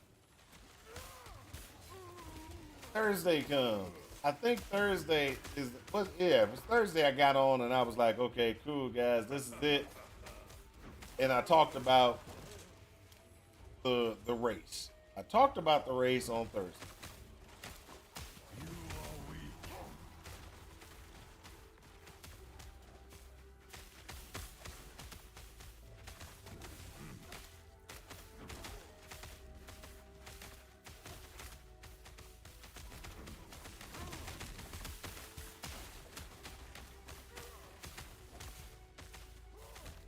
"99 poisons and I can't, and he ain't taking no damage? Oh, there's some problems."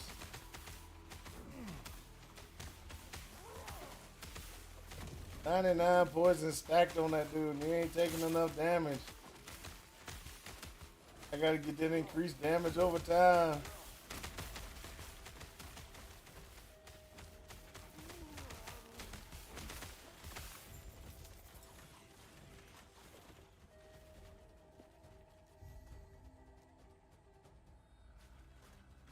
So then, after I do that, Thursday I kind of go, okay, well, guys, we're gonna be doing this tomorrow, and nobody was really on Thursday. So the community, of course, was like, hey, where's Malintent?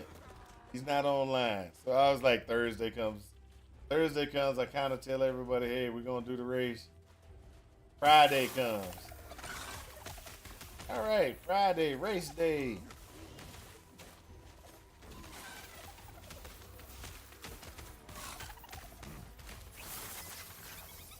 I don't think I streamed on Friday. I think I was stuck on something.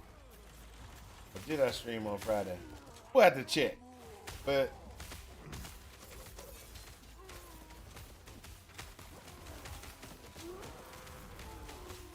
today's Sunday. So this is day 3, actually.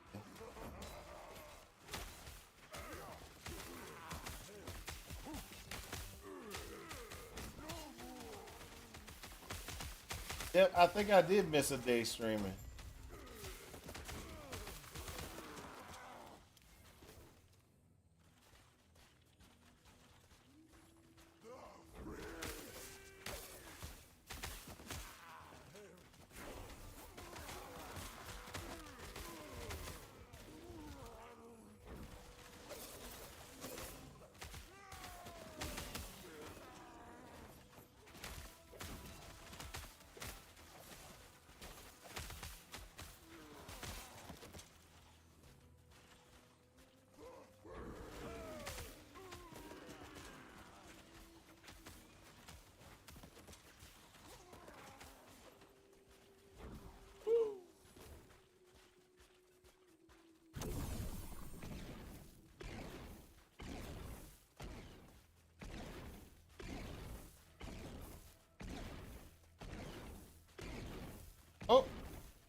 didn't see the level. It's recent too.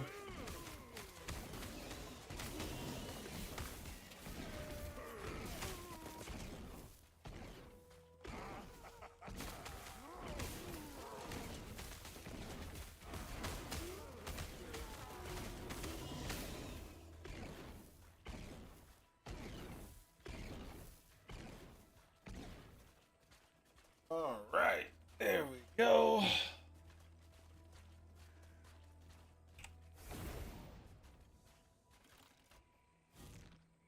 Boom, boom, boom, boom, boom, boom, boom, boom, boom, boom, boom, boom, boom. All right, so this will be 5. Increase damage over time while transformed. While I'm transformed, I should be able to do more poison damage. Yes. God's Another 3 slots.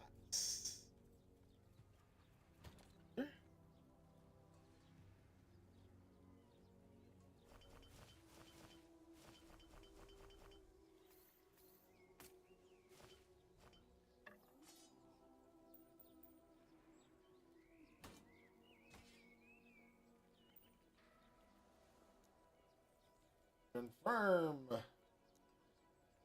on a new stash tab. All this.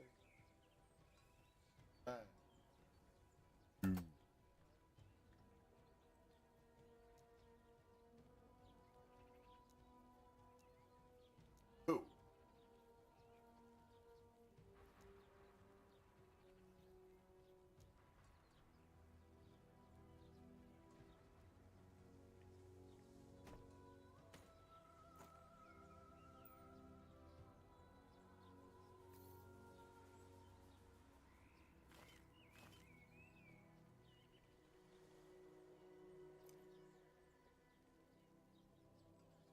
Yes.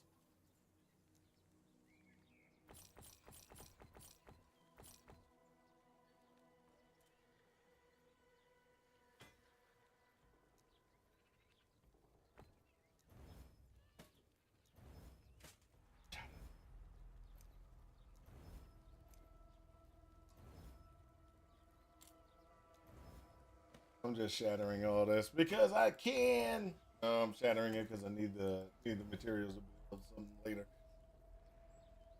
Okay, that works.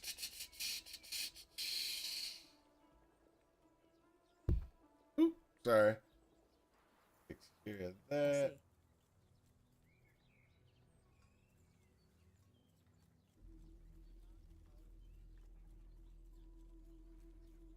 see. yes.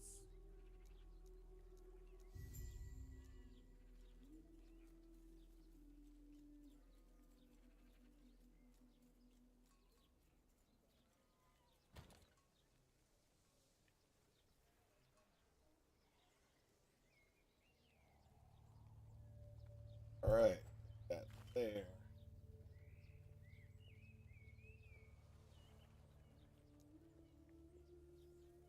Okay.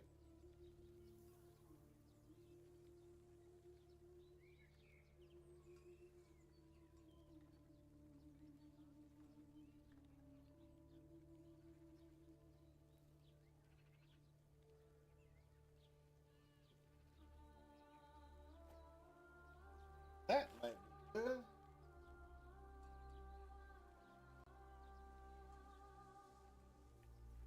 All right, so let's go ahead and see what we got. Damage over time. Damage over. Let's see what we got for damage over time.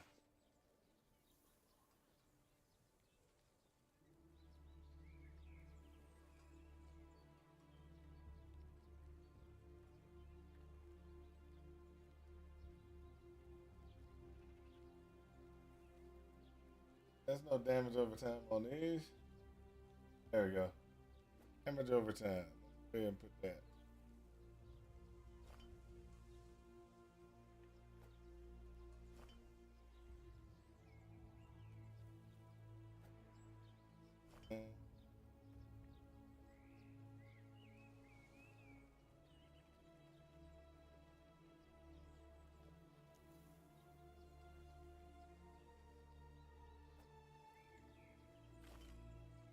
Okay.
Change this over to poison.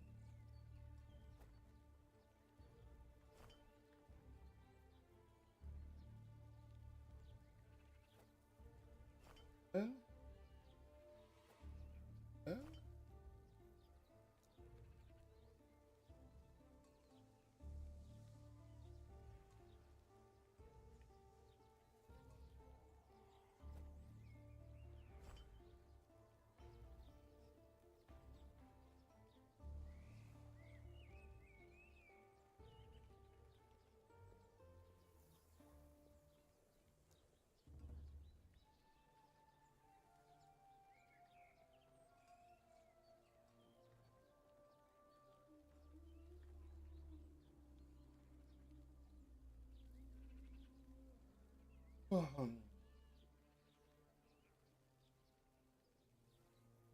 Oh,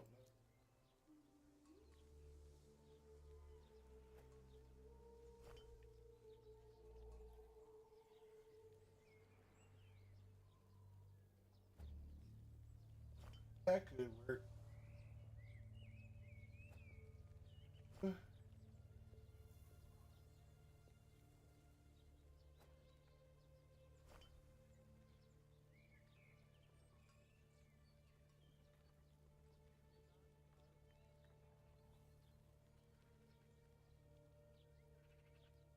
All right.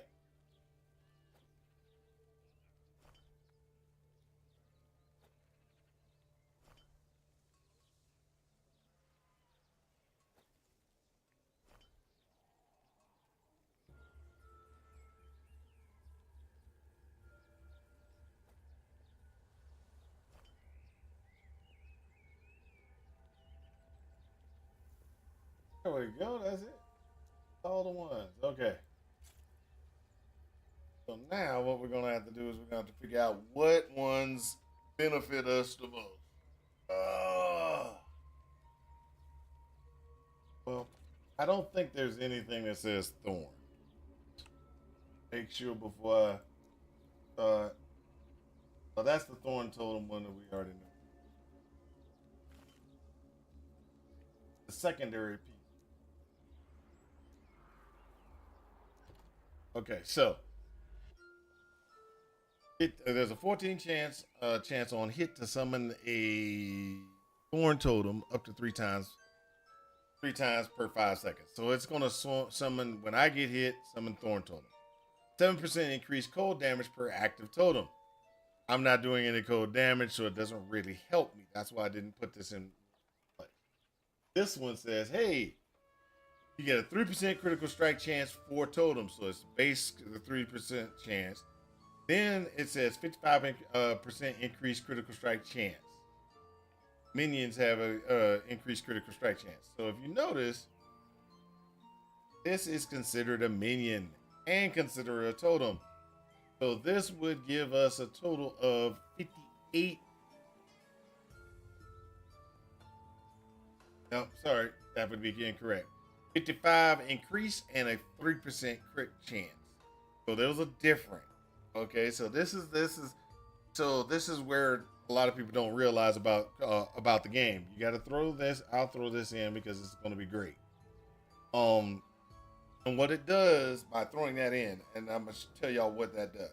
Throwing that piece in gives a base crit chance increase of go from 5 to 8.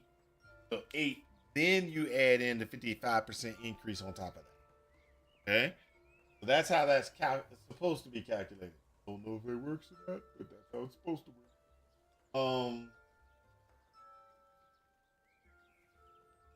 So we're gonna go ahead and pop this open to see what we have. So we need short physical biological. So if there's any one of these that says physical,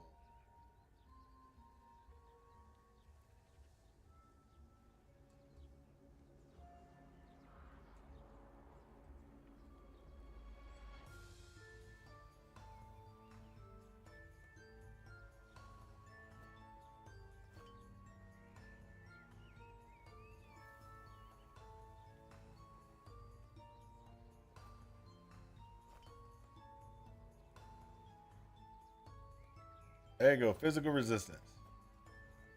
That's gonna be one we're gonna look at. We're gonna look at that physical resistance one because it's a definite thing. And this one is okay, so we're doing pretty good there.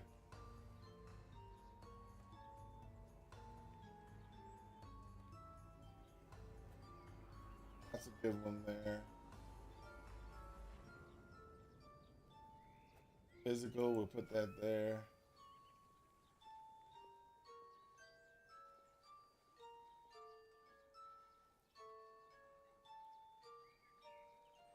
Okay, so now what we got to do is we got to figure out where we're going to put things. This one is a dodge rating +8. Let's see if we got anything that's going to give us.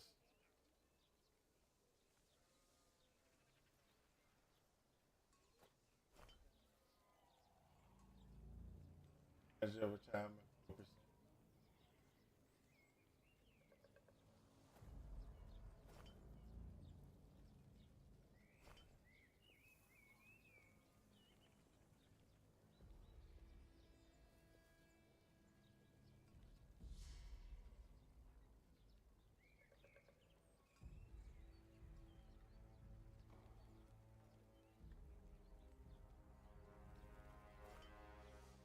Let's do this one.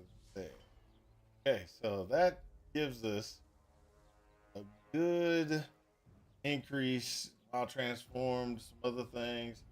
This would be a great poison increase. And it would be better. I do that. This is a dodge. This is a stun duration and poison. So this is 17 poison. I'd rather do that. This is damage over time and poison, which is better than any of the other ones. So currently, that's where we are. Okay, let's go ahead and get this back in. Let's get this back in play because I need to get back to work. Got to go kill some stuff, people. Got to go kill some stuff.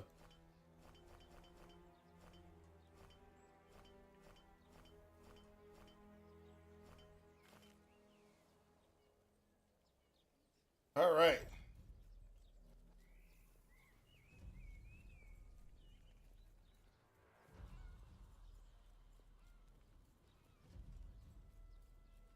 Where do I need to go? Oh, use the blessed horn. I know where that's at.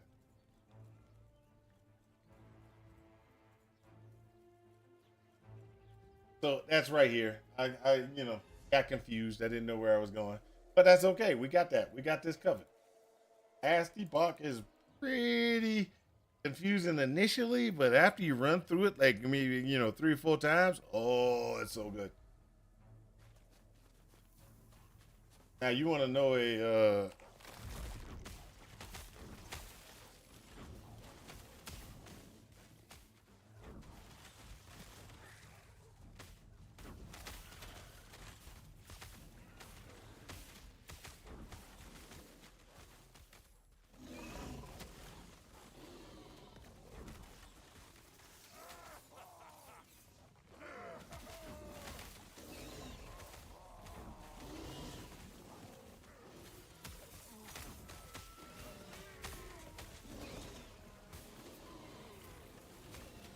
Poison.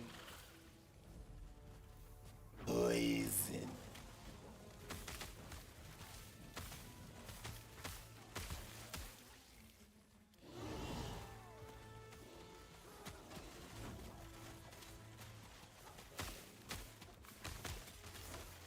So I got an interesting thing to bring up. So when I was younger, we used to have all these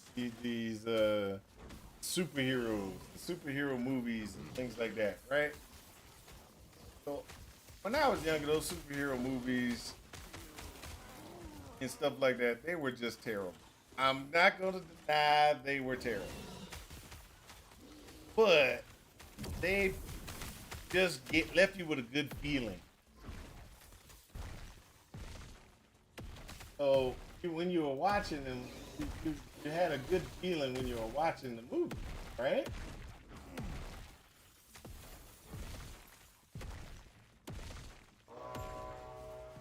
Uh-oh.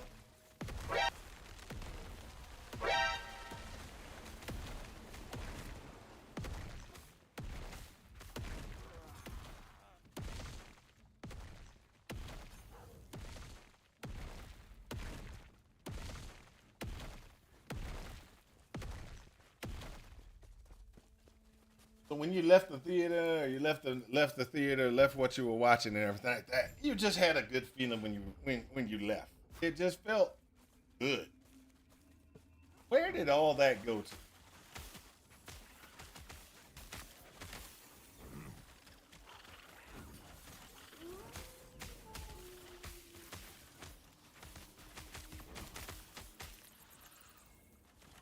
Where has cinema?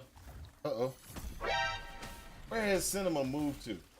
Because when I go and I watch things, yeah, just don't get that satisfaction. I don't know if I'm explaining it.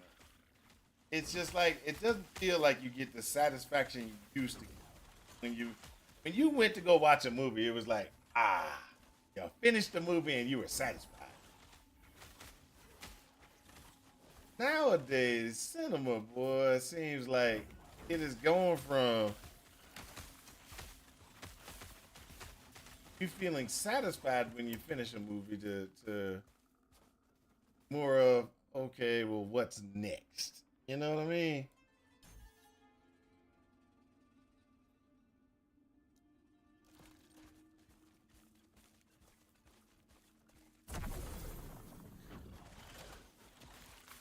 Almost feels like you're missing something.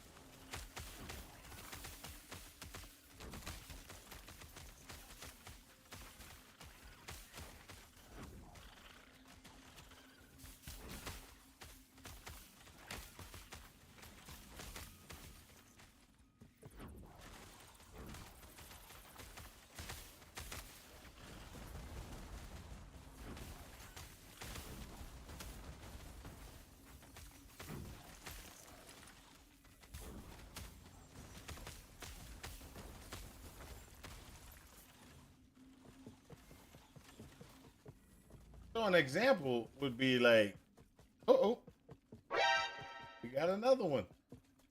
Oh, I'm just there we go.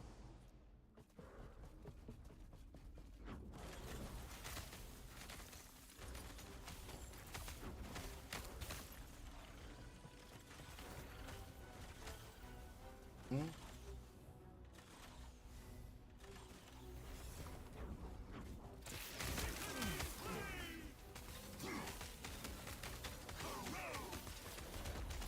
Really, 100 and boom, done.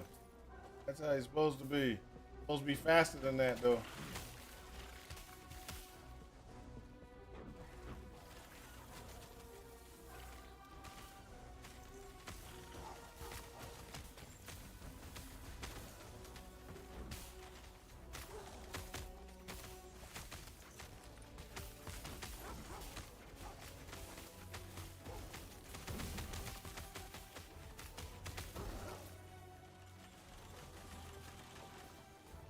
Oh, sorry, got distracted. Um, an example of a good feel-good movie and everything like that. And at the end, you felt everything was good. You left the theater with all right. Superman.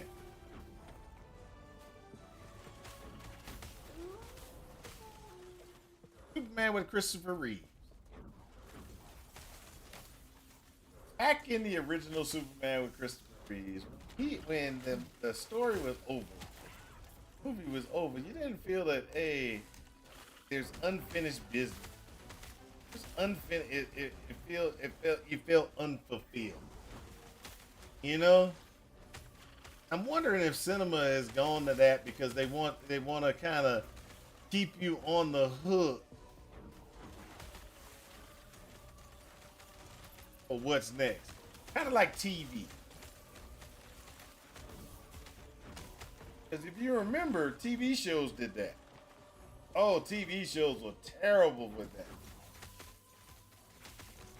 And you would just be so mad at TV shows and TV series and people because they would do that on a regular basis. They would be like, okay, we're gonna leave this as a cliffhanger. There's not gonna really be a closer.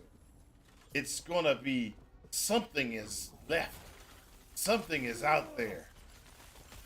And so what would happen is you'd be sitting there and you'd be mad because they would come in, you'd be like, okay, I'll catch this next season. All right, they'll give me this answer next season. Then they cancel it.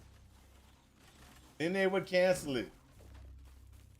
You sitting there and you're like, why did they do that? Why did they cancel my show?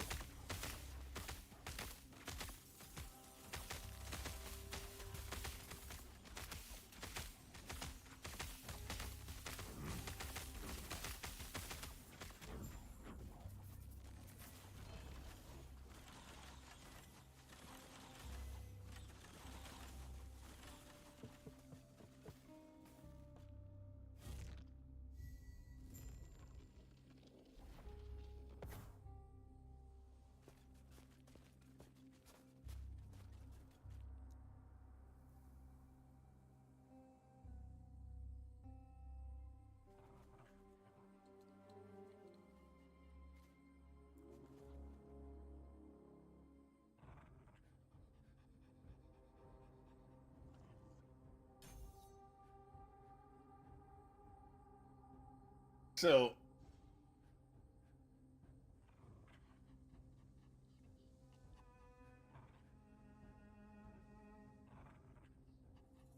okay.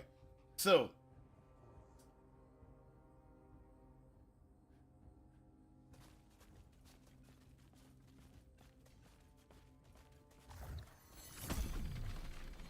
my key thing is whatever happened to that mentality that movies need to have an ending. You know what I mean?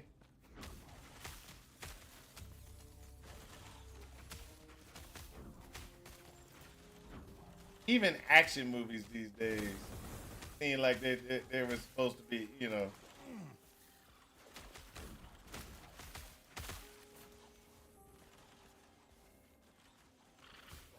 they're not. Even action movies kind of, to me, go, 100,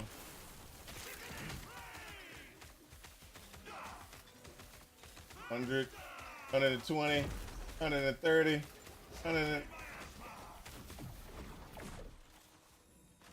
There we go. Okay, so I'll give you an example of the differences between back when I was younger and current. Okay, so back when I was younger,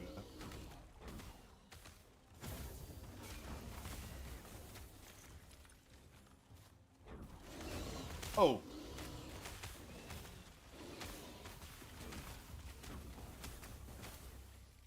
you have closeout scenes.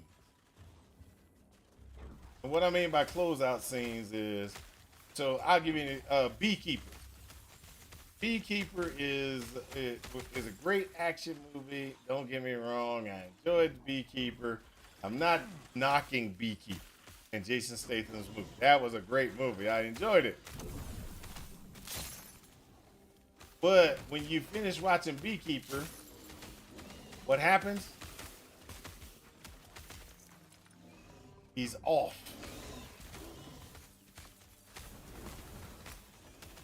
He's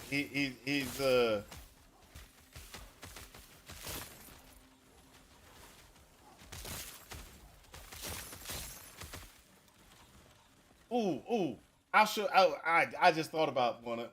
I think about a movie that did close out. It did a closeout scene. Beekeeper. I won't. Nah, I'm not going to tell you about Beekeeper. Beekeeper is a great movie. Great movie. I enjoyed watching it. But this is. If you're gonna get spoilers on Born Identity, are we dead yet? Sorry to say. If you ain't seen Born Identity yet, then yay, that ain't my fault. That's like 10 years old or something like that. That's like crazy. So, an example of a good movie where you finish the movie and you're like, that is awesome.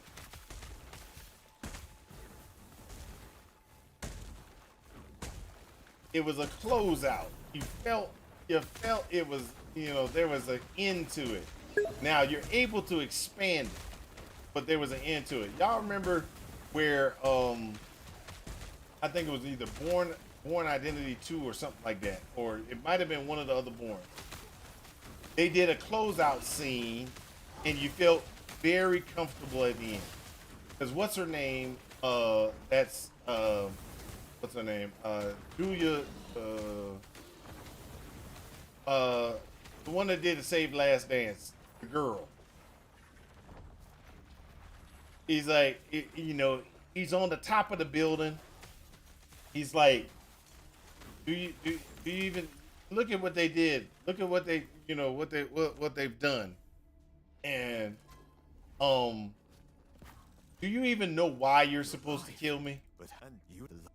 And he jumps off the building, right? Into the ocean, into the water. The thing goes off, blah, blah, and everything like that. You're like, oh my gosh, he's dead, etc., etc. And then they start talking. And she's at the cafeteria and she's reading a book or whatever. And they go, these things happened, etc., etc. And then they show a picture of him in the water, and then he starts swimming away, right? That is a complete end to the series. You could end the series there. You felt good. You're like, he didn't die. It's awesome. He's moving forward. Oh, yes. Then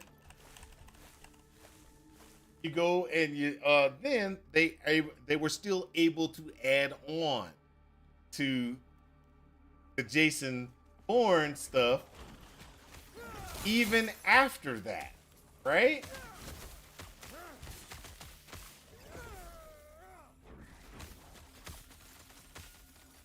And I think that they're losing that capability in movies these days, especially like in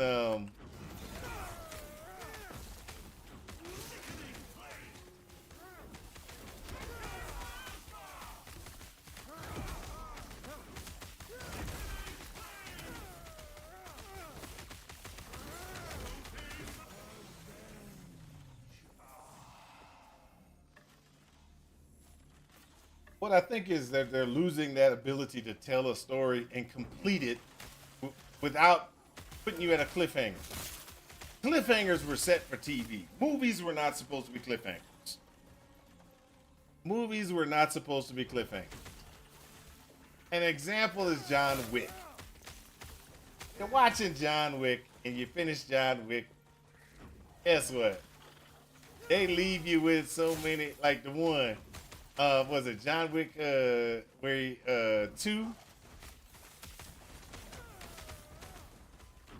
He's like, he sits there and in John Wick 2 he gets the guy and then he's like, he's gonna be excommunicado in a certain amount of time. And he's running for his life at the end of John Wick 2. Spoilers, I'm telling y'all spoilers. So at the end of John Wick 2, he's running for his life. There's no completion to the series, no completion to the story. It's like, okay.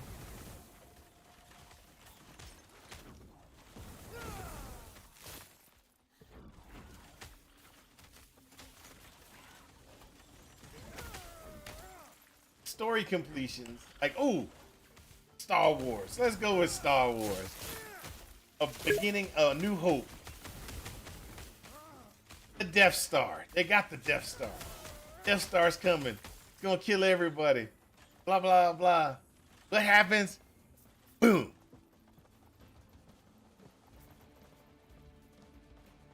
That's okay. You seen all of those? You should watch Beekeeper, or we did yet. If you ain't watched Beekeeper, you crazy.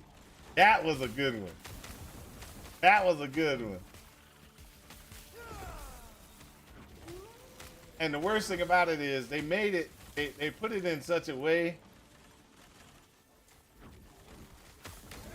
At the end of Beekeeper, there's not a closing scene, but it's open enough for interpretation that, you know, that it is kind of an end, but it isn't.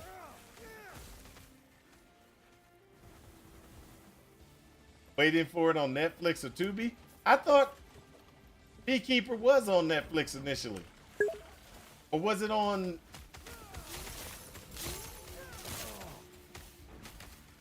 What streaming service had Beekeeper first? It was on a... Beekeeper came out on a streaming service. It wasn't in a theater. It was a streaming service thing.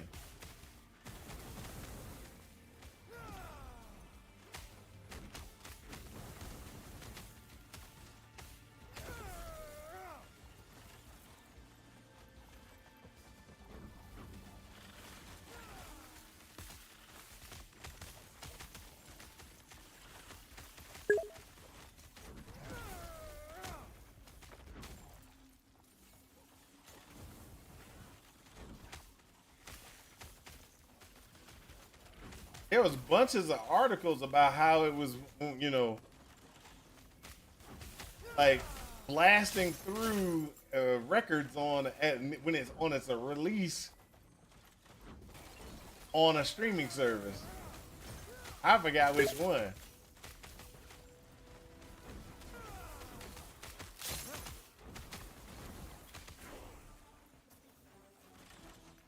Hold on for a second.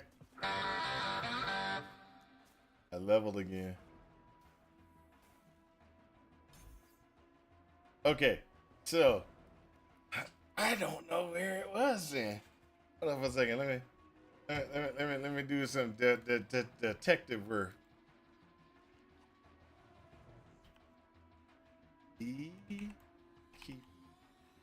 Beekeeper. Amazon Prime. That's what it was. You can watch it on Amazon Prime. It was Amazon. Nope, I didn't buy it. I didn't buy it. I watched it on Amazon. See, I got Amazon Prime. So when it came out, I watched it. I remember watching it. It came out January 12th, 2024 in the USA. USA. It was distributed by Amazon MGM Studios. Is it still there? I don't know. I don't know. I just, when I clicked it up to bring up information about the movie, that's where I found it. So go ahead and try it. Look on Amazon. It might be there. But Beekeeper was awesome back in the, you know, I enjoyed watching it. So, but like I was saying with Beekeeper,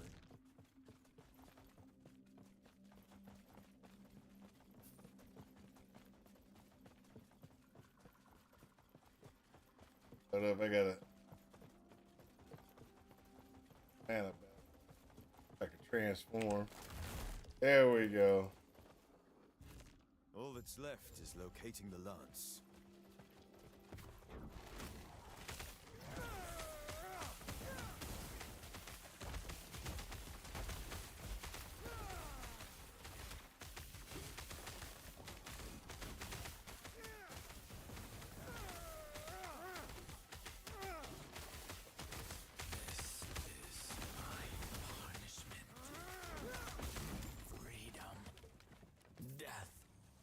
Gotta love it, boy. That was easy. Easy as pie, baby. Easy as pie. We have the lance, which... But tell me more of this immortal emperor on our journey. So, but Beekeeper, it was a good one. Let's go back to the Last Hope. So, Last Hope. Or A New Hope, sorry. Beekeeper 2 as well. Beekeeper 2 came out. I didn't realize they had a Beekeeper 2. Hold up.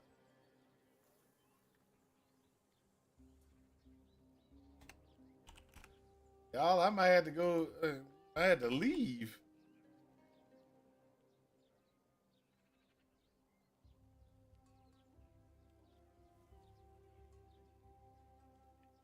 So there's Beekeeper. I said, yeah, I don't see no Beekeeper 2. Hold up.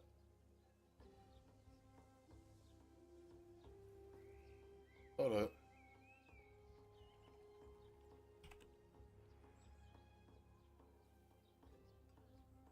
There's no Beekeeper 2.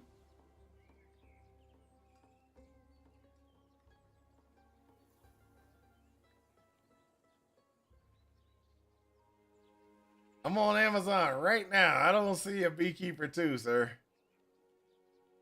Why you playing tricks on me?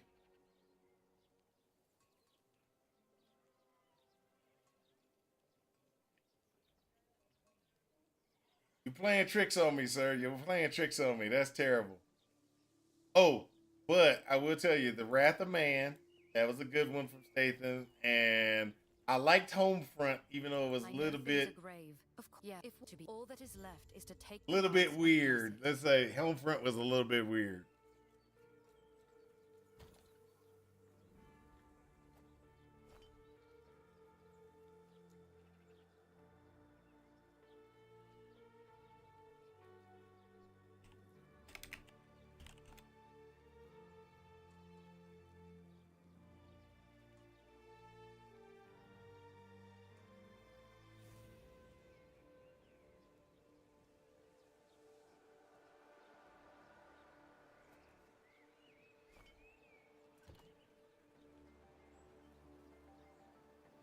You know, I really shouldn't do that. I should go over here and do this.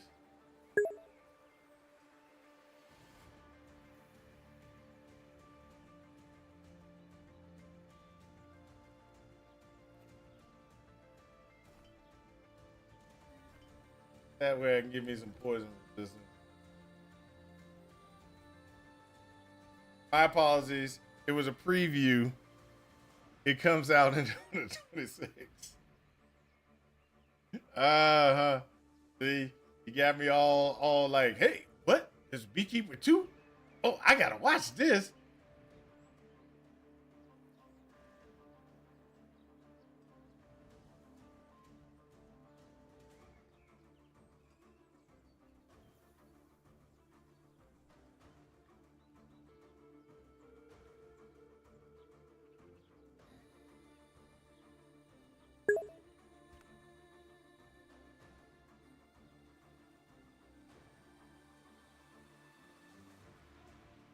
Late 2026 release is possible.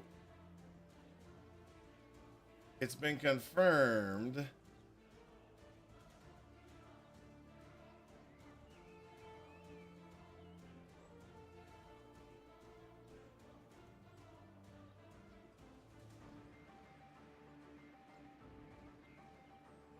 You just can't wait to see it yet. Hey, look, I'm just saying. Late 2026, it has been confirmed. Late 2026 is when it's supposed to come out. That's different. See, you can't be sitting there. Oh, I just went to Prime and I saw Beekeeper and Beekeeper 2. That's what you hold up. What your statement was? Let's go back. Still there with Beekeeper 2 as well. That's what you said. That means it's out. That doesn't mean it was coming later. Doesn't mean it's. It's just, you were like, it's out. I'm like, what? When did this happen? You know? I was like, Yeah, see, that's all. Oh, hold up, hold up. With Beekeeper 2 as well. We were talking about a movie. And you said still there when you found Beekeeper.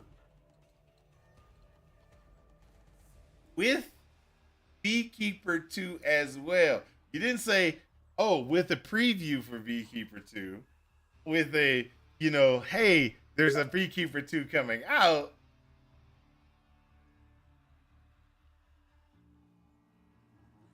You said with Beekeeper 2 as well. That to me means it's out. No, no.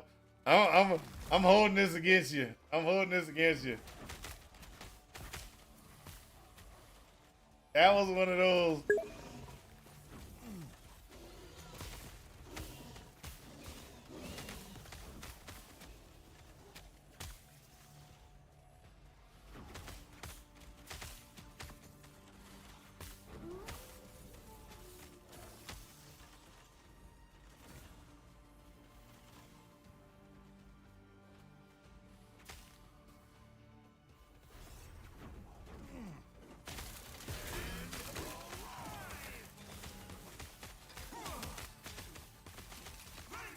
There you go. Take his life real quick.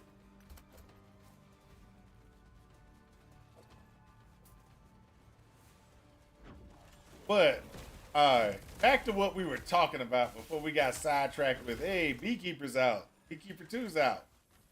And everything like that. Let's go back to what we were talking about. Okay, so with A New Hope, back Star Wars time frame. Back in the 70s, prime example back in the 70s. When you left the theater at the end of A New Hope,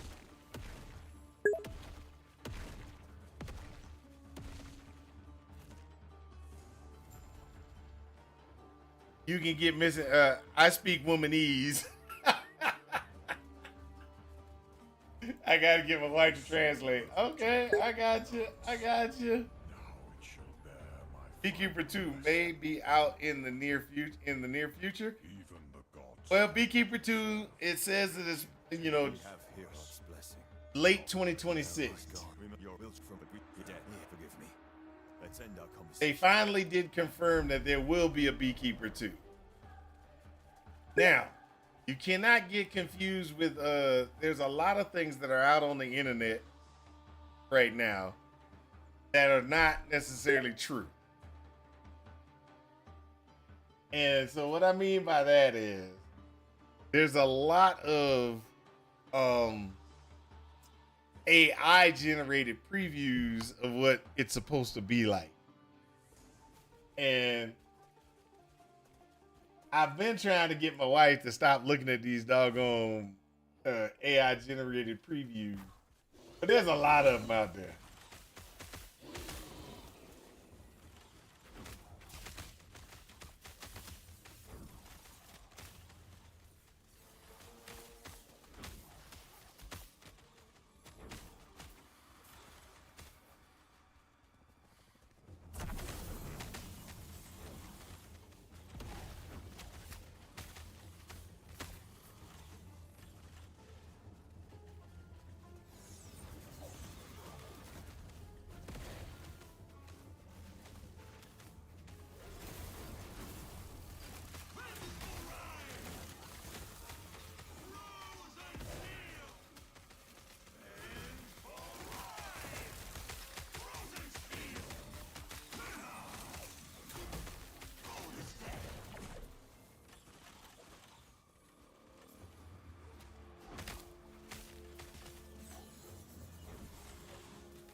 There we go.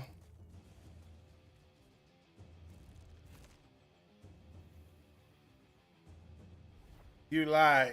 If I see it on the internet, it's fact. I saw our president riding a missile into impact, taking out the bad guys, and he's ripped with like Rambo. Facts. I've seen it on my own eyes.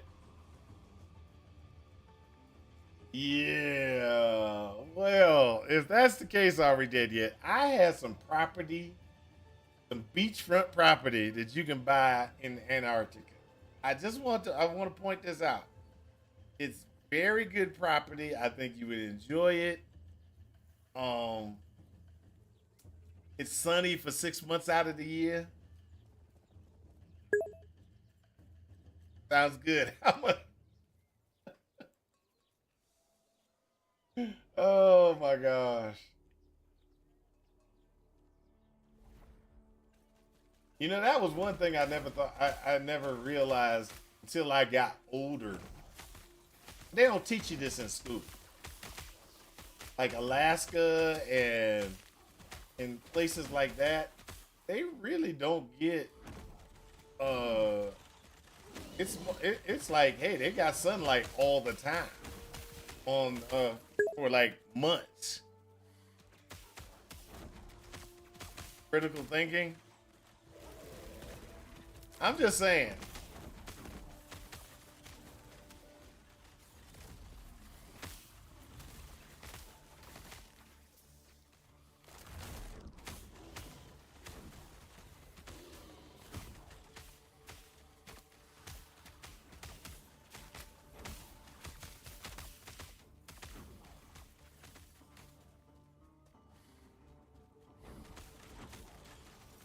When I first grew up,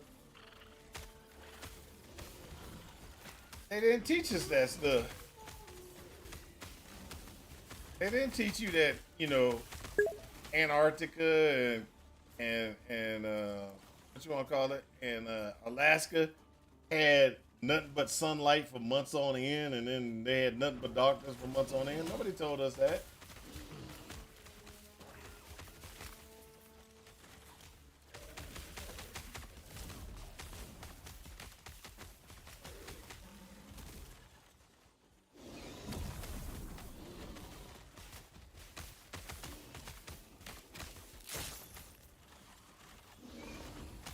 My brother worked somewhere wiring up bank vault. It was daylight,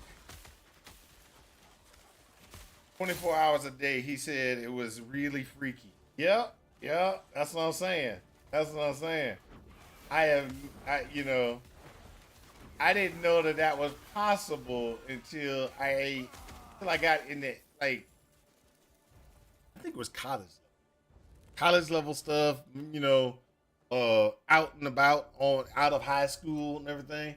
That's when I learned that there was that there is places that are like that, where you don't get any darkness and you're just gonna be daylight for the longest, or you're gonna be nothing but darkness for a while, and you don't get any daylight until later. He took days to make one hole for the camera. Could you imagine drilling the same hole for days? And we think Pee-wee doo-doo is boring.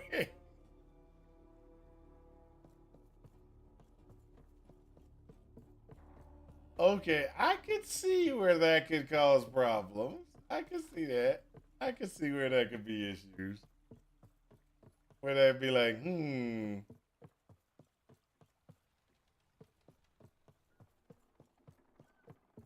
Oh, are we dead yet? Just so you know, Sephra we were doing real good. And Sephra died. He died. He started over. He had to start over again. Because he perished to the multi-armed dudes.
down in here again.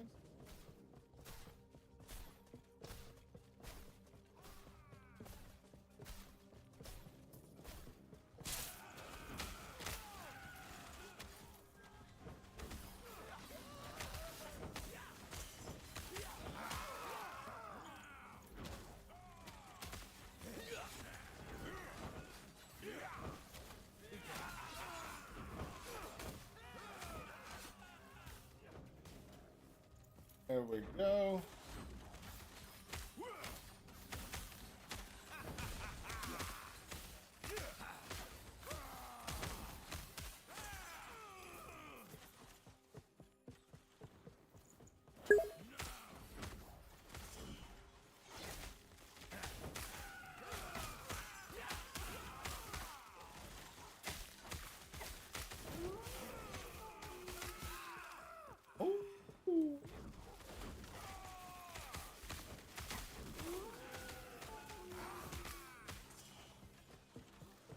I want a strong energy blade inquisitor.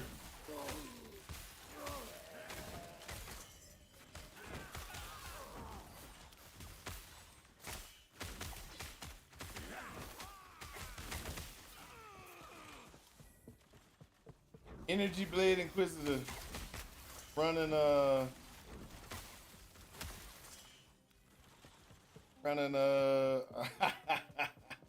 no. What you want is you want a strong energy blade.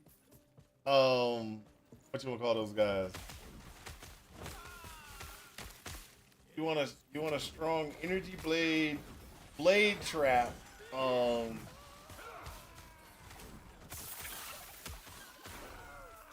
You want a strong energy blade trap trickster. That's what you want.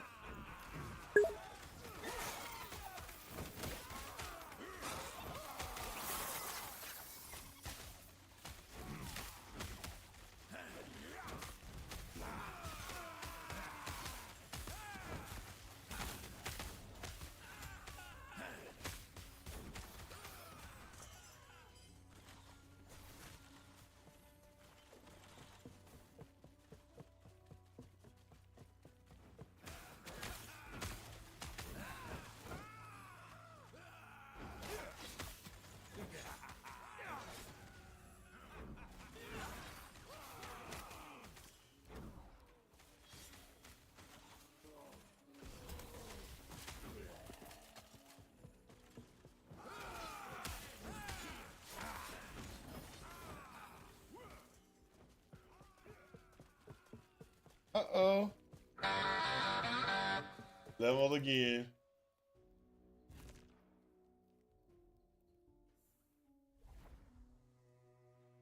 Solo self-found hardcore world's first energy blade assassin. Okay, all right, I hear you. I hear you.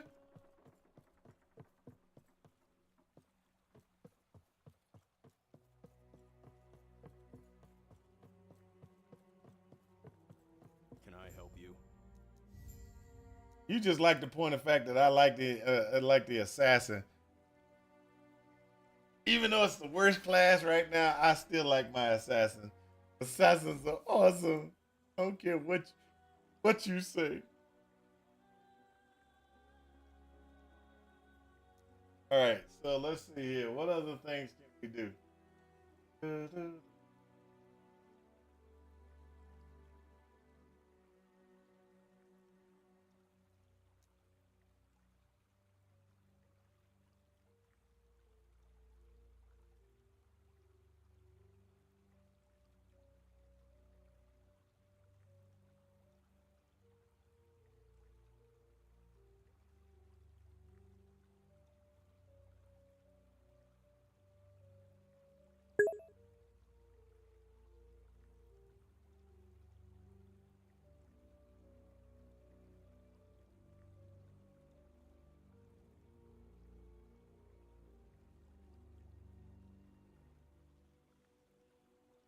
Assassins have the best voice lines, but that's about it. True. They have the best voice lines. I just feel that they could be so good if you just get what you needed.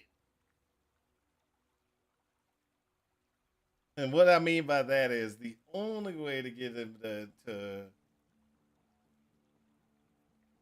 be able to do so good is mirror tier gear. Pretty much almost it is what it takes. And then even when you get mirror tier gear, it kind of sucks. What I mean by that is you're gonna have to get as much crit multiplier as you possibly can. Use the other thing that increases your damage out, your poison damage, basically based off of your crit multiplier. So 500 or 600 crit multiplier if you can get it. Rotate that into your poison configuration, and you've got good poison. But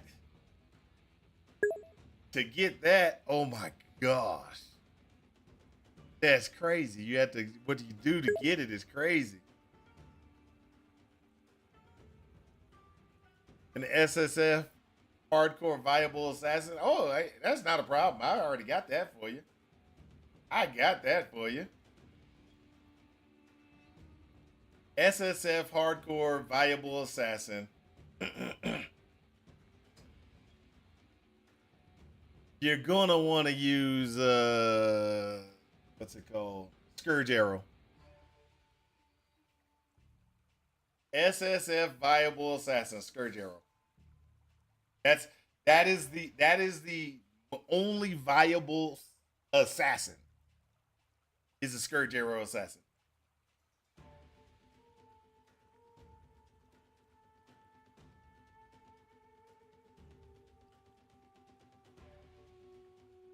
You can't use anything else. And the reason why it's viable is because it's long range. It's got good poison capability. You can stack multiple poisons on things, and you don't have to worry about being real close and survive and taking damage from somebody being around. You can also throw on a lot of the other modifications. Cast on crit, blazing salvo, returning projectiles. Not gonna work. Not gonna work.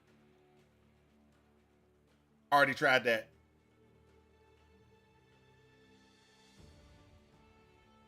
Not going to work.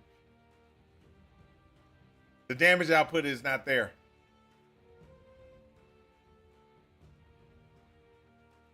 You get the crit. You're trying to get the crit. You get the crit capability. What does crit give you?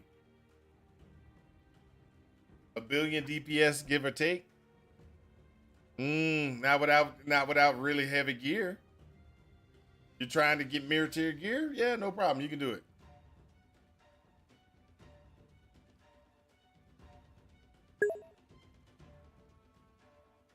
Zero defense.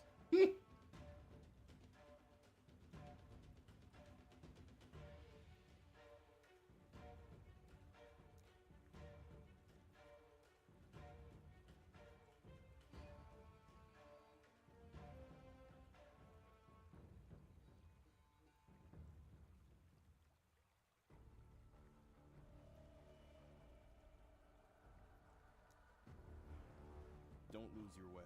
I mean, I've gone through and tried Blazing Salvo in so many different ways, dude. So many different ways. That's why when you were like cast on crit Blazing Salvo, I was like, yeah, I've tried that one. A stupid assassin again. I'm telling you, assassin with Scourge arrow. Only option. Your only option. Okay, so the reason why I say assassin with Scourge arrow. Caustic arrow won't work. The bonuses and the benefits that you get from Caustic arrow, I mean not Caustic, from the assassin, doesn't translate to increasing Caustic arrow very well. Okay?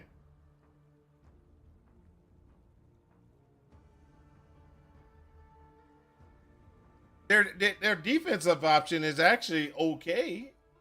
Don't get me wrong. The defensive option is all right. The defensive option is what you want to call it? the evade thing. You get it when you do withering step automatically. You get it. There's a particular thing that you can do. I forgot what it's called, but that is a viable kind of option. You get suppression. Ghost Shroud. No, Ghost Shroud's a trickster. Or is Ghost Shroud? Yeah, Ghost Shroud's trickster. Ghost Shroud is trickster, not an assassin. Now you got me wanting to name what it's called. Let's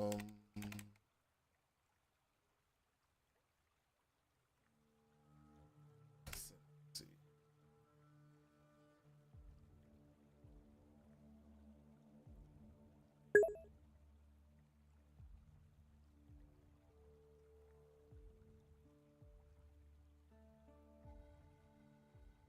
Elusive. You gain elusive.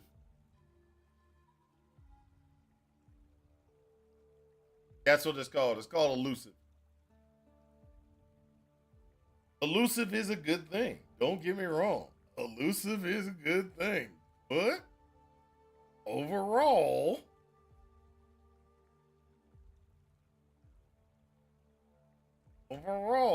it's not good it's not viable as the main defense. You have a 15% chance to avoid all damage from hits. You got 30% increased movement speed. So if you get a 15% to avoid all damage from hits, you add that with a very good evade configuration. And then you add in there's this one piece of gear that actually does a really good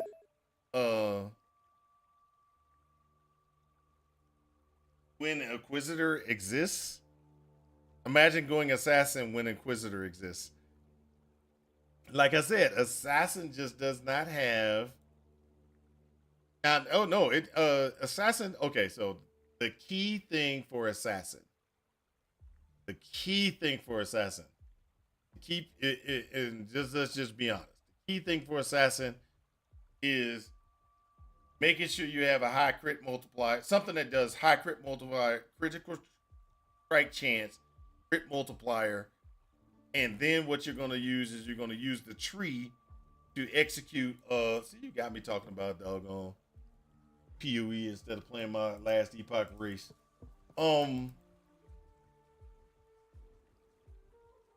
What's that one? Perfect Agony. Can I help you? You got to do everything you can to get Perfect Agony.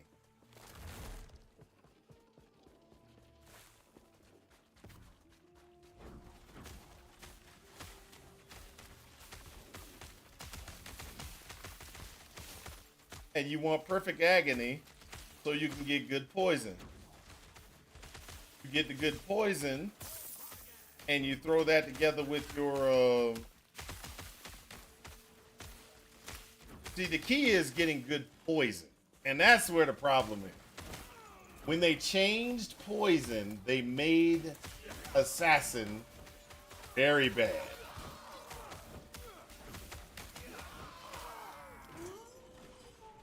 Because you used to be able to sit there and you used to be able to kick out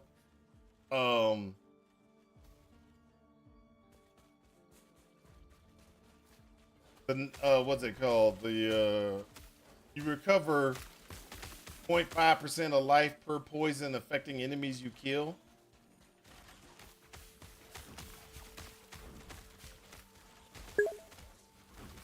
That used to be better.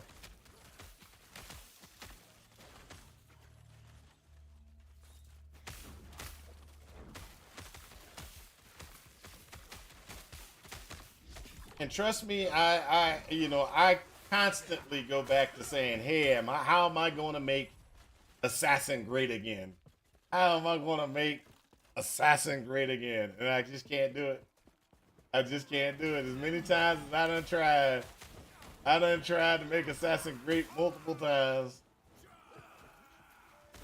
It's going down. It's garbage most of the time. But hey, Like I said,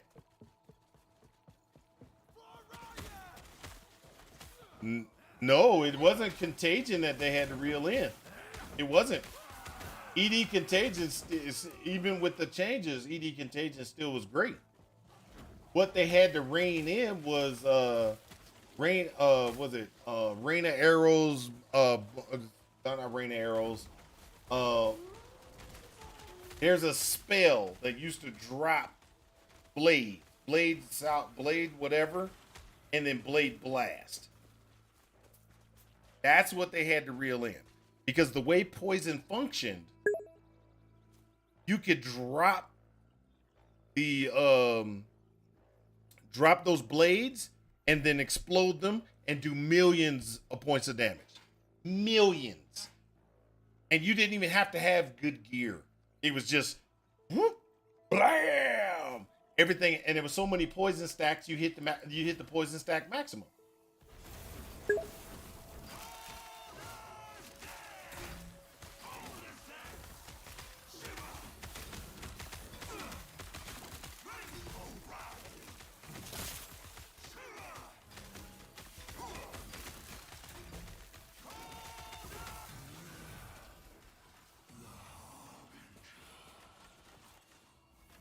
So you didn't have to have good gear. So you didn't have to have good gear for it. You didn't have to doggone do what you want to call it? Blade Fall. There you go. Blade Fall, Blade Blast. That's what it was. That thing was crazy good with no gear. You could go in with a 4-link Blade Fall, Blade Blast and take out pinnacle bosses at the time, whatever they consider pinnacle bosses at the time.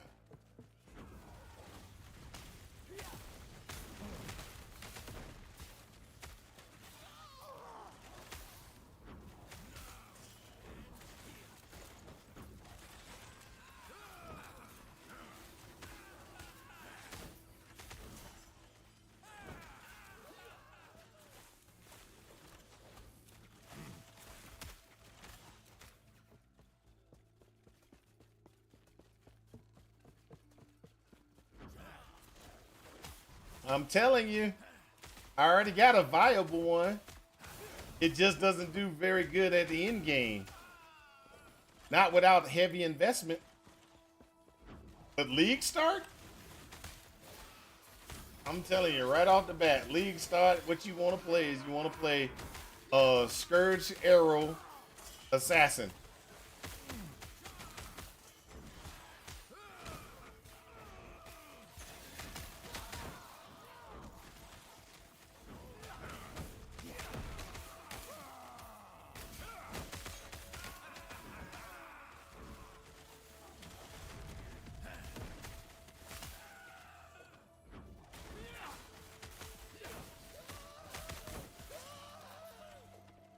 That's a viable League Start. I'm telling you, sir.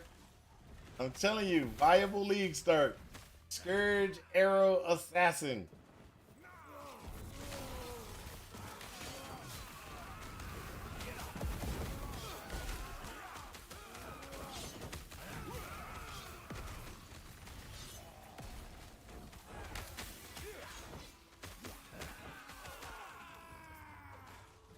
And then if you decide to do Scourge Arrow Assassin and you go and grab the secondary the transfigured Scourge Arrow gem, it's even better. You would decimate screens worth of stuff. Now, bossing, totally different situation.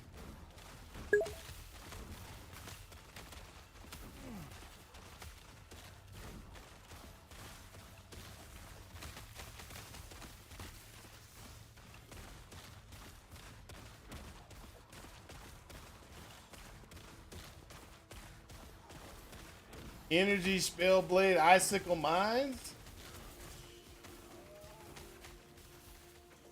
Icicle Mines is based off of your weapon.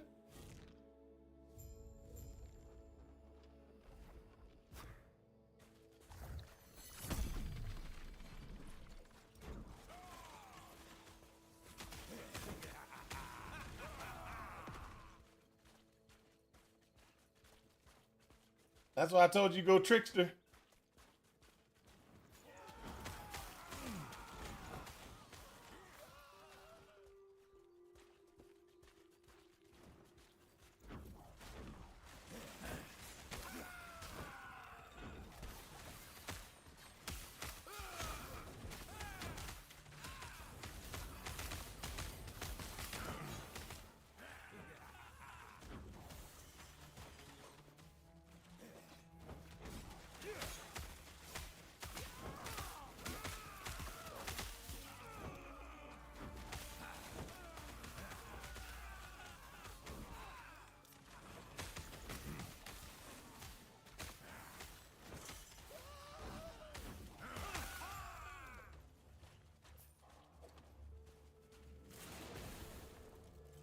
I see that the invaders have the attack. I am no fun. I do if that is troubling.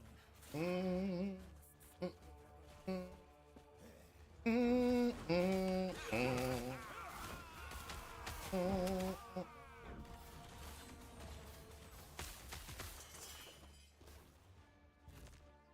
So I've already figured out what I'm gonna be running for. I'm gonna be running for.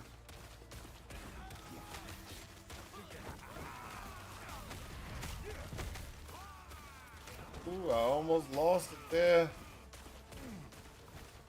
Y'all saw that, right? That almost costed me.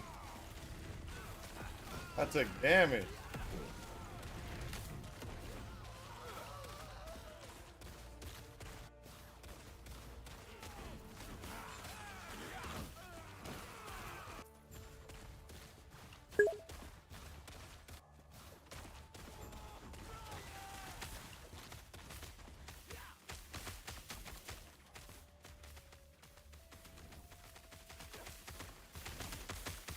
$120 poisons.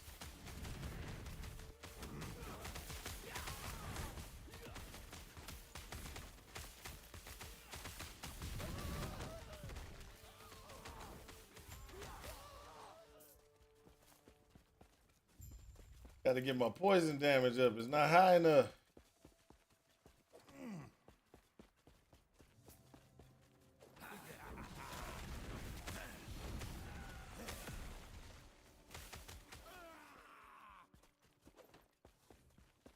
I got my chance to poison, but I ain't got no poison damage. I need poison damage. Poison damage.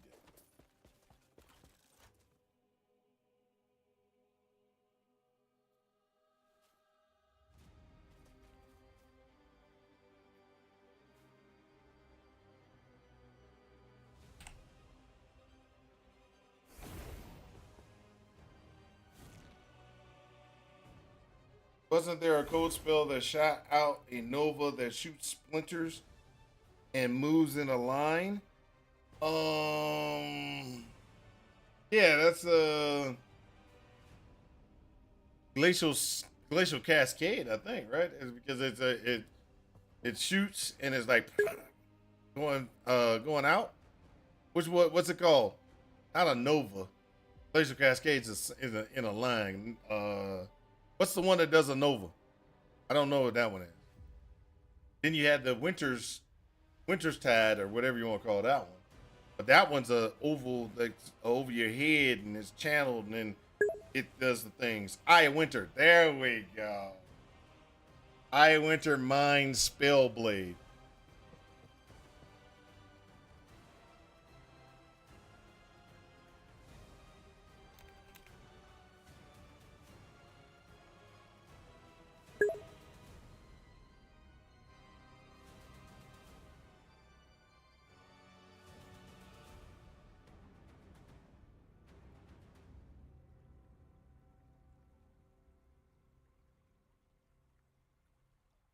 Eye of Winter, Mind, Spellblade, Energy Blade. Try to do that. Yeah, that might actually work out. But yeah, it's gonna be hard. Um, so stacking things, like I said, stacking things is gonna be a different situation. So you're trying to if you're trying to do assassin, let's just be honest. You're trying to do assassin. The only good things that you can get from assassin is going to be critical strikes, guaranteeing critical strikes. So you're going to have something that does you're going to have to get some type of gimmick or kind of loophole type thing that goes against critical strikes. Okay? So if you're going to be doing that with an assassin in PoE1, you want to do I have to be able to do something off a critical strike. So you want cast on crit, you want some type of cast on crit configuration that's going to do you well. One of the ones that I initially started with, which I did, it's viable to in what you want to call it. It's viable inside of SSF, not SSF, but it's viable in normal, but it's not viable in hardcore solo self-found. And the reason why it's not viable in hardcore solo self-found is because you can't get the gear you need. You could do critical strike configuration with Mjorn. What do you want to the hammer, the lightning hammer? Inside the lightning hammer, you want to go ahead and you want to get your you want to have it do lightning conduit on a regular basis. You want to do cyclone cast on crit shock nova, and you want to overpower the shock nova because shock nova gives a very good shock capability. So you're going to be constantly shocking with shock nova anything around you, and then you're going to be doing lightning conduit with strikes that go down. But you're going to need multiple pieces of gear that are uniques to get it to function. That's why I don't use it. Because those uniques, sometimes they can be very expensive. You're going to try it this week. Crit, and that's it. That's base damage with cast on crit, blaze, and salvo. Yikes. No uniques. One C build. Okay, you can try it. Cast crit, and that's it. That's base damage with cast on crit. Blaze and salvo. Hey, more power to you, dude, if you can get it to work. More power to you if you can get it to work. Main problem that I've had with Blaze and Salvo is not the damage, is the damage concentration. And what I mean by that is I can tear through mobs and tear through a map. Getting past that was where my issue was.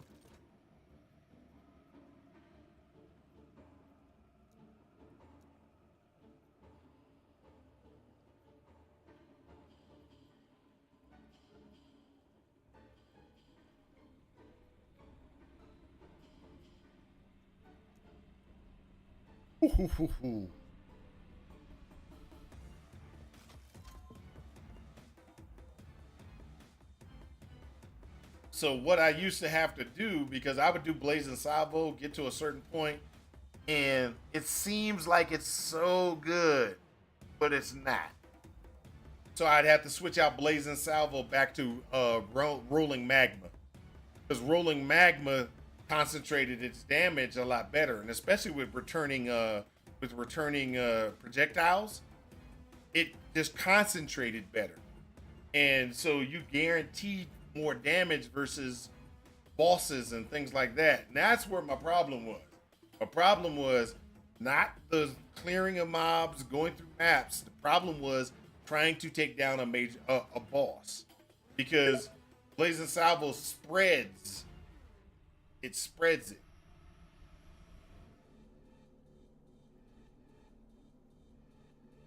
Lancing Steel, a spraying cast on crit will not work.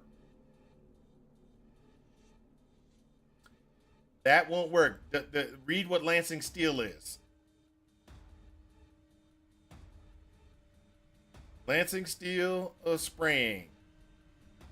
Attack projectile.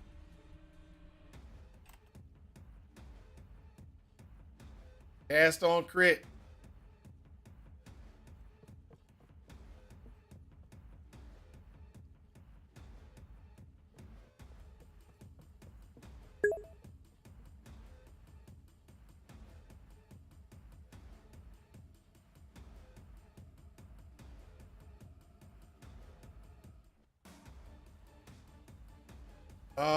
Hold up a second. They might have reverted it.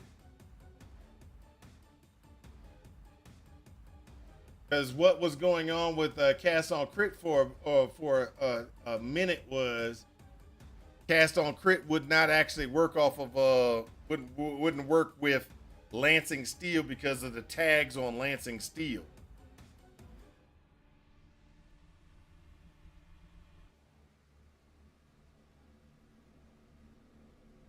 It might work. The tags are there.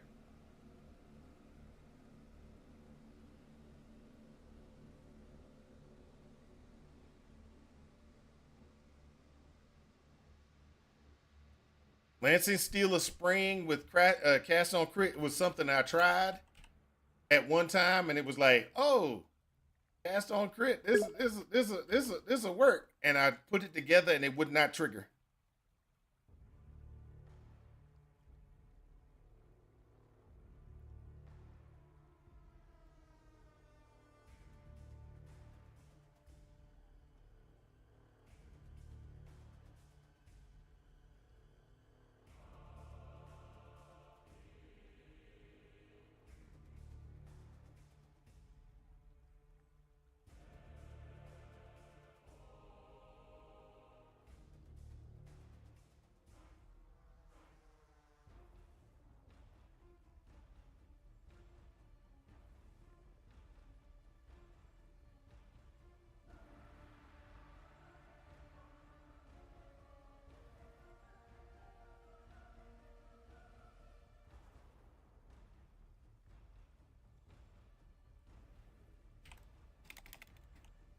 But that's where I had problems was lancing steel.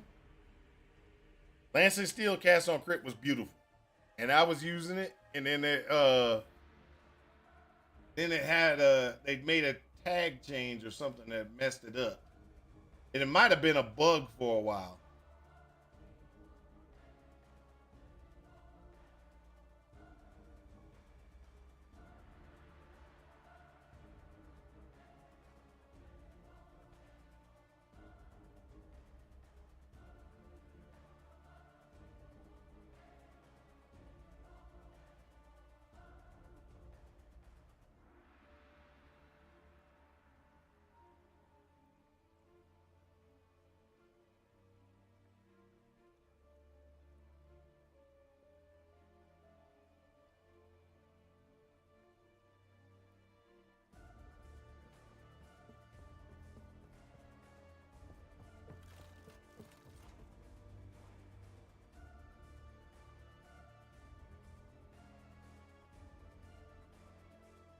Because that was one of the things that I was like, this is crazy. Because what you could do is you could do lancing steel, you do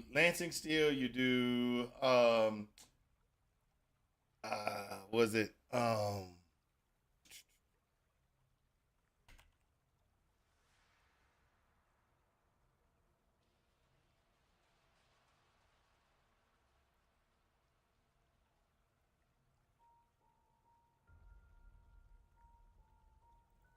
life gain on hit.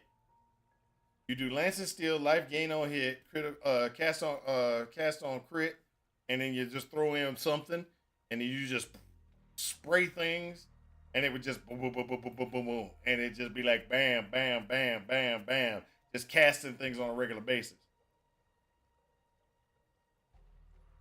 And if you did it well enough to trigger, you would trigger something else like you would have something else to do another trigger. And what I mean by that is you would sit there and do things like if you could get something like, let's say if you do cast on crit frost nova, ice nova, and then you had something that was actually kicking out frost bolts on a regular basis, something else that would trigger frost bolts on a regular basis, And then you lancing steel, that's blah blah blah blah blah blah blah blah blah blah blah blah blah blah. And then there was and you don't forget that there was used to be a frost bolt that when you use frost nova or ice nova on it, it doesn't dissolve. It never got rid of the frost bolt. The frost bolt kept going, so it's like boom boom boom boom boom boom boom, and you would just tear things up.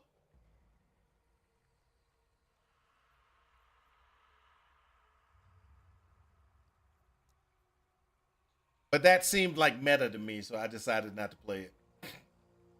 I played it for a little bit, but I was like, not gonna do it. Kind of like your build. Your build's kind of meta to me too.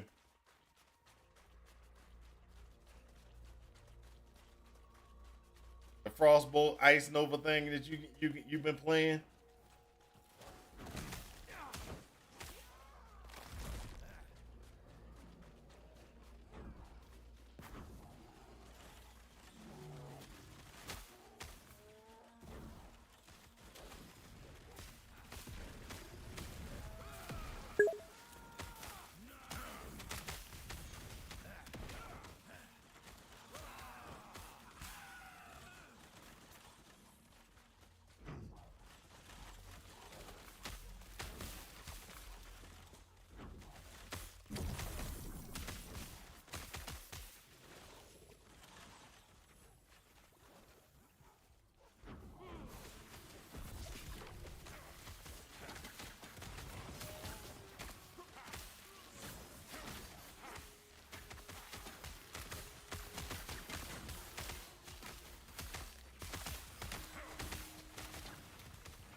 Hold up. Uses Lance and Steel spraying to trigger two skills simultaneously at 10.10 rate. You use Ice Spear, Blazing Salvo for the majority of content. Swap the Frostbolt Vortex of projection for maximum AoE clearing. And Ice Spear plus increased critical strike damage support for maximum single target damage for bossing. Which sucks is Assassin needs a full support where Inquisitor gets battle blade. Well, in all actuality, you just brought up something that's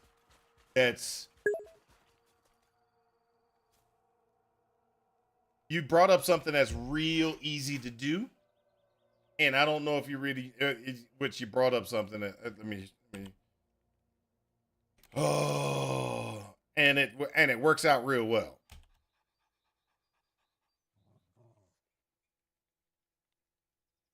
If I'm remembering it correctly.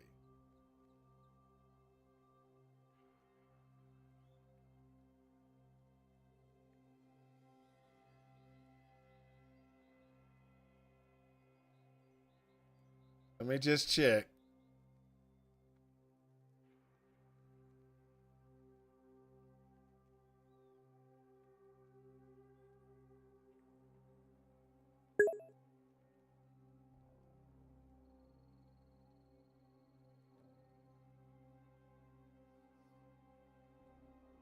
It's going to be a fun week figuring this out. Yeah, I understand.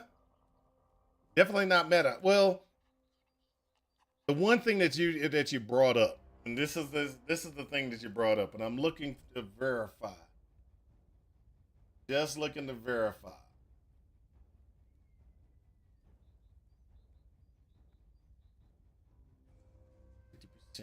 Plus.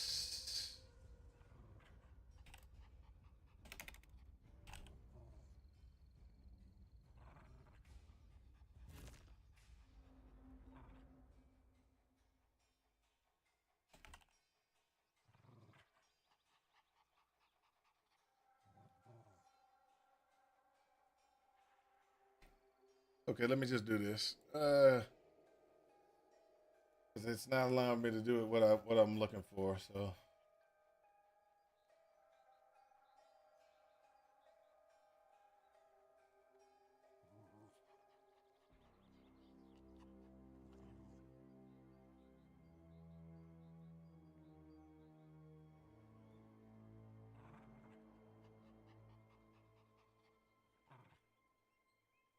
What is it?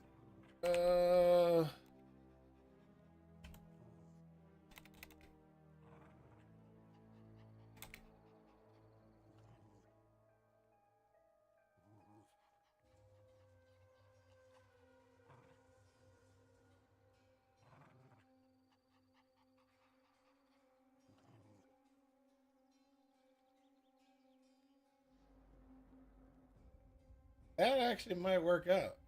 Get it to work.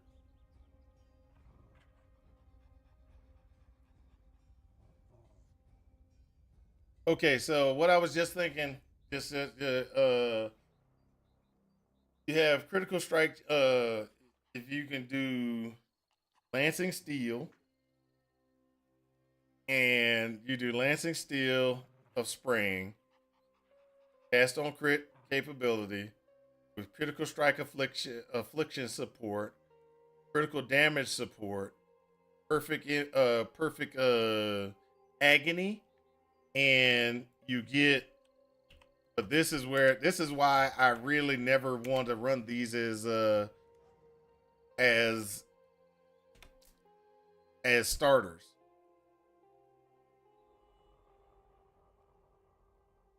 Is that you can get that glove that turns your ice your poison into your cold damage into poison.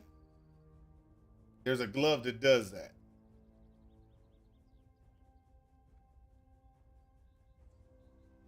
It's a Volker's guidance.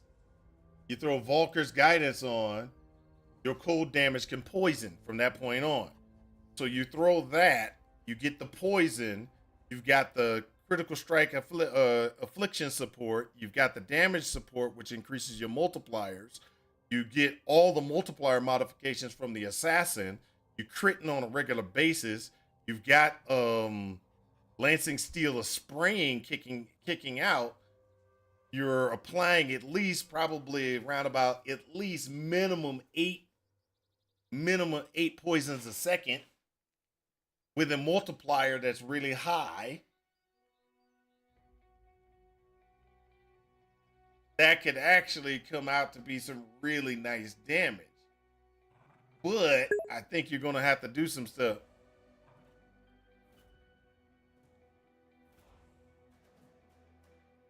Yes, it would restrict. Poisons do have a cap limit. There is a poison cap limit. I forgot what it is, but it's pretty high anyway.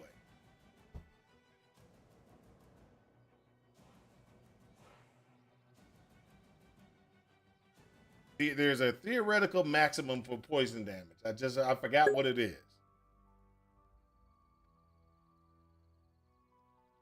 Right, right. So 320 million minimum. Okay, I hear you. I hear you. I'm not denying it. I don't know what the DOT maximum is.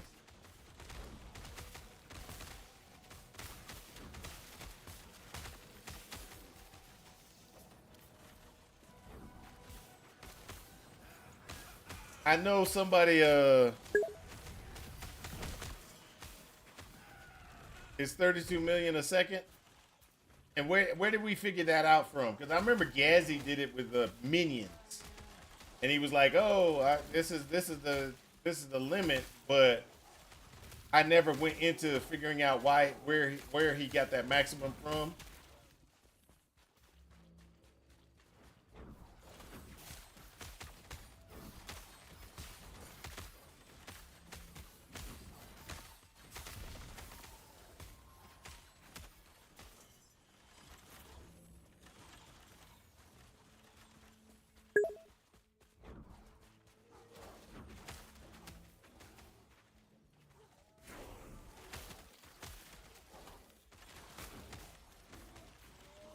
So what did they data mine to get that? That's what I'm trying to figure out.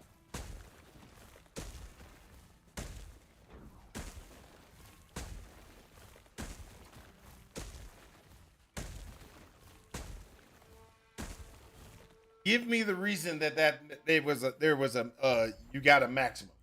That's what I want to know. I don't want to know. Oh, well, we saw it somewhere. This is why we say it's a maximum. I want to know why it's a maximum. I'm I'm That's glad you are safe. I stitch that would not be wise. Liath's been known to be tense. Though I see her as a friend. just probably told him the number. I mean, I can go with that. I can go with that, but I just don't know what the maximum is, and because I don't know what the maximum is and why it's a maximum, that was the reason why I haven't really gone into figuring out why. There is a possibility that that was just a theoretical maximum that you can get because of certain things. I don't know.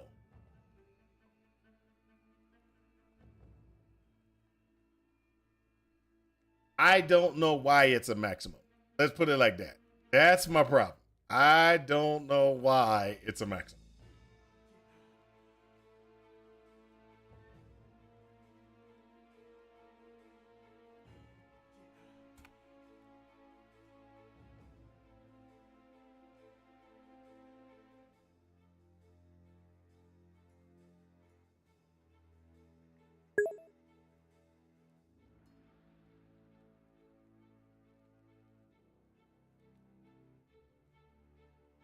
If they say, "Oh, well, the maximum stacks of poison that you can have on a person is this," or the maximum you can apply is with this, and the reason why you have a theoretical maximum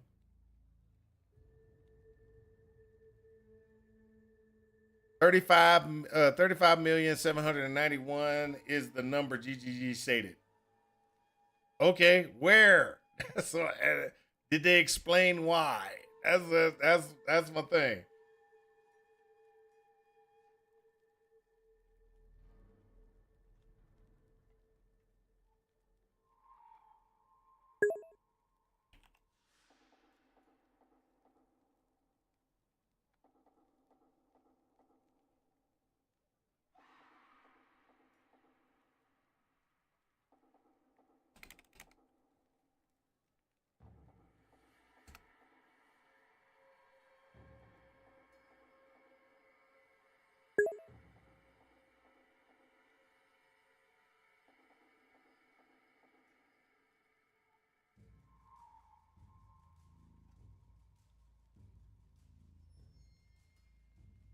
Okay.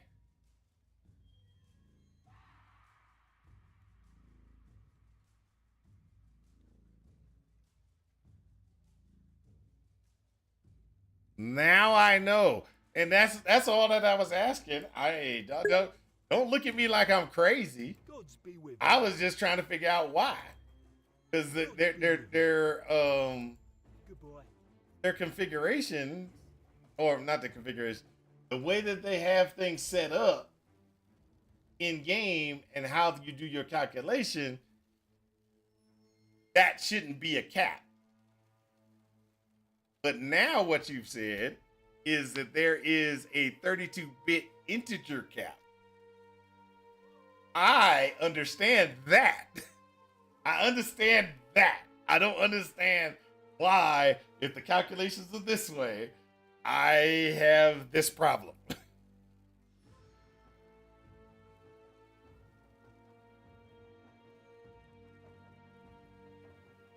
Internal calculation, the cap is tied to, yeah. I understand, sir. Just trust me. I was just asking why. I know it already did yet. You're like, because I said so. No, I need to know why.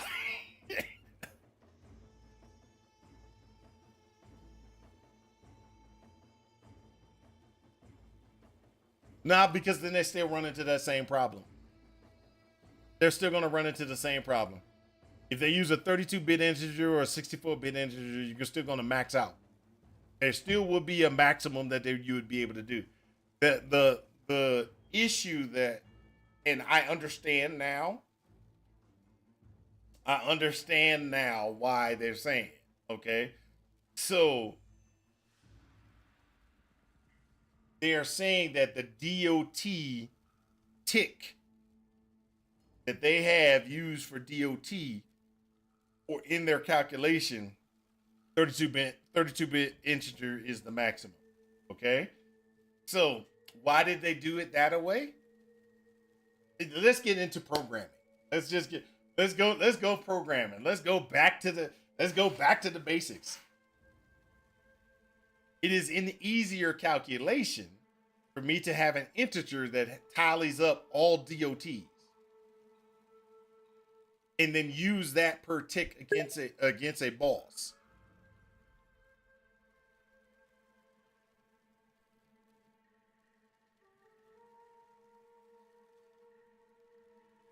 Really?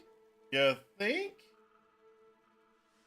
You really think that you think that nobody would ever hit the 64-bit integer limit?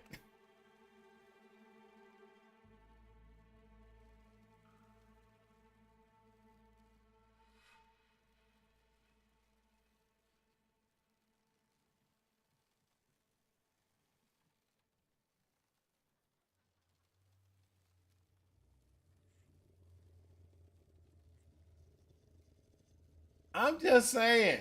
That's a lot, but the way PoE is, I don't know about that. The way some people be like, I can double dip. I'll put this DOT, and they're all stacking and use this for this time frame, and then I sit there and I will do, increase my duration so that the poison lasts this long, and then stack hundreds of thousands of poison. I get 100 poisons per second. 250 poisons per second. 1,000 poisons per second, and then I'll stack that all at this damage ratio, and boop, I've hit the number. PoE is notorious for bad calculation. But I do agree that it would be harder to hit that 64-bit limit. But back to what reason why they do that. If they decided to do each individual DOT is a separate thing, there's more calculations that need to be done, which is going to slow down the game dramatically. But if I tie all that into one DOT integer and do one DOT tick, then it becomes a different situation. Now, this is where I have a problem. And this is my problem with the DOT tick. I would have preferred different ticks for different DOTs. 60, poison has this one, fire has this one has, some other, way of getting DOT that way. Chaos DOT for this got this DOT, this got that DOT. I would have preferred that. Because right now, what I'm hearing is, if I got fire DOT and I do 32 mil, and I do the other one, quadrillions versus 2, right? And I do a fire DOT and I do a poison DOT. When it goes into the DOT tick bucket, it strips if it's fire or it's poison and just puts it in the DOT bucket.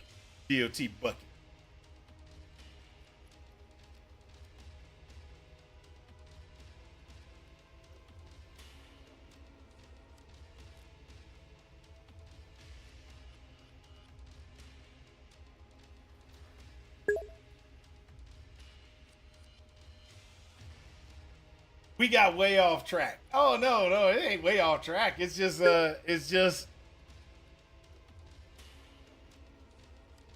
I'm just sitting there talking about poison because I'm a assassins should poison. I don't care what you say, assassins should poison.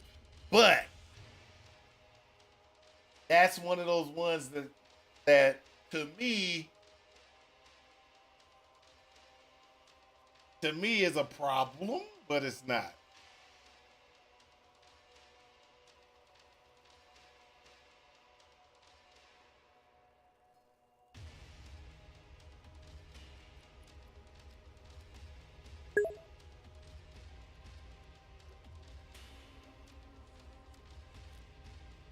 Understandable. I'm all for it. I want to see you get it working. I want to see you get it working. No, I'm in a mission now. Well, I have been on a mission for forever, and there is a way to get it working. There are two things that I thought of way back when to make the assassin good. The first one is using Scourge Arrow, which works out really good. Okay? Scourge Arrow, by far, the easiest route to actually doing really good damage with the assassin.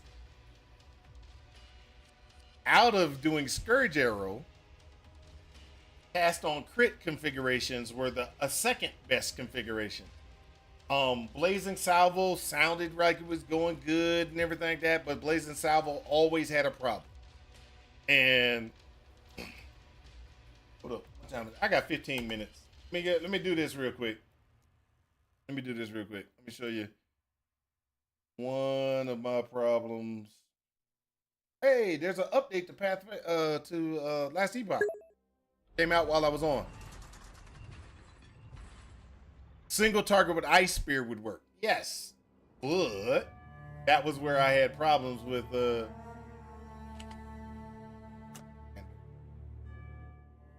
Alright. See if I got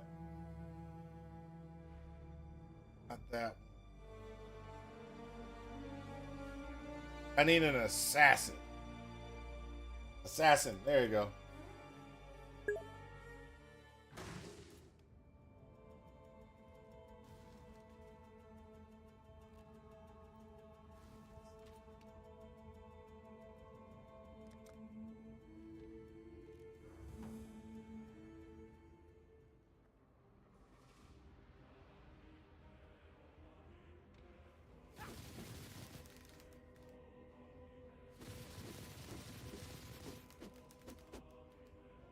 So this is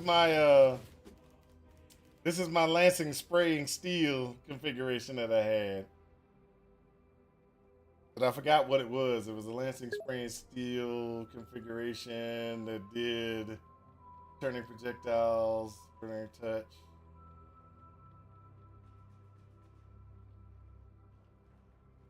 Tuning into the Charlie Kirk Memorial. Understandable, man. That's not understandable. I'm about to drop in about 15 minutes myself. But I was just saying, this is my Lancing Steel Plague Bearer running through mob destruction thing that I had going on for a while. It was actually pretty good.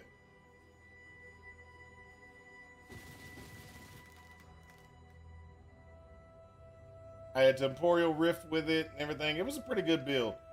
But yeah, it's gonna take a little work, man. It's gonna take a little work. Now let me get back to Last Epoch. Last Epoch got its update.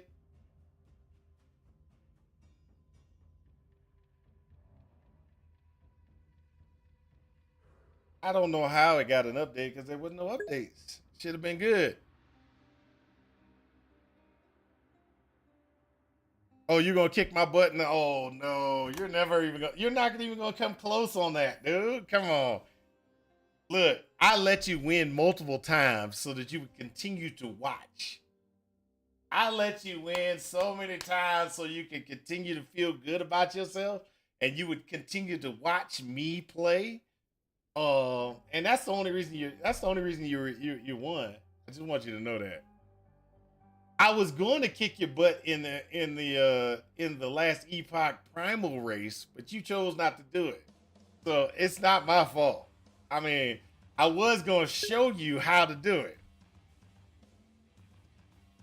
That's why you're the best first loser. True. I accept that. I'll be the first loser. But I won't lose the next one. Oh, I'm sorry. I got to go get my. I'm glad that I'm glad we're about to stop. my food got delivered outside. I need to go pick it up. And then I got to put it in the fridge. Catch you later. Okay, guys, I'm getting out of here too because I got to go go grab the food off of my front doorstep. Hey, just in case y'all don't know what I'm doing.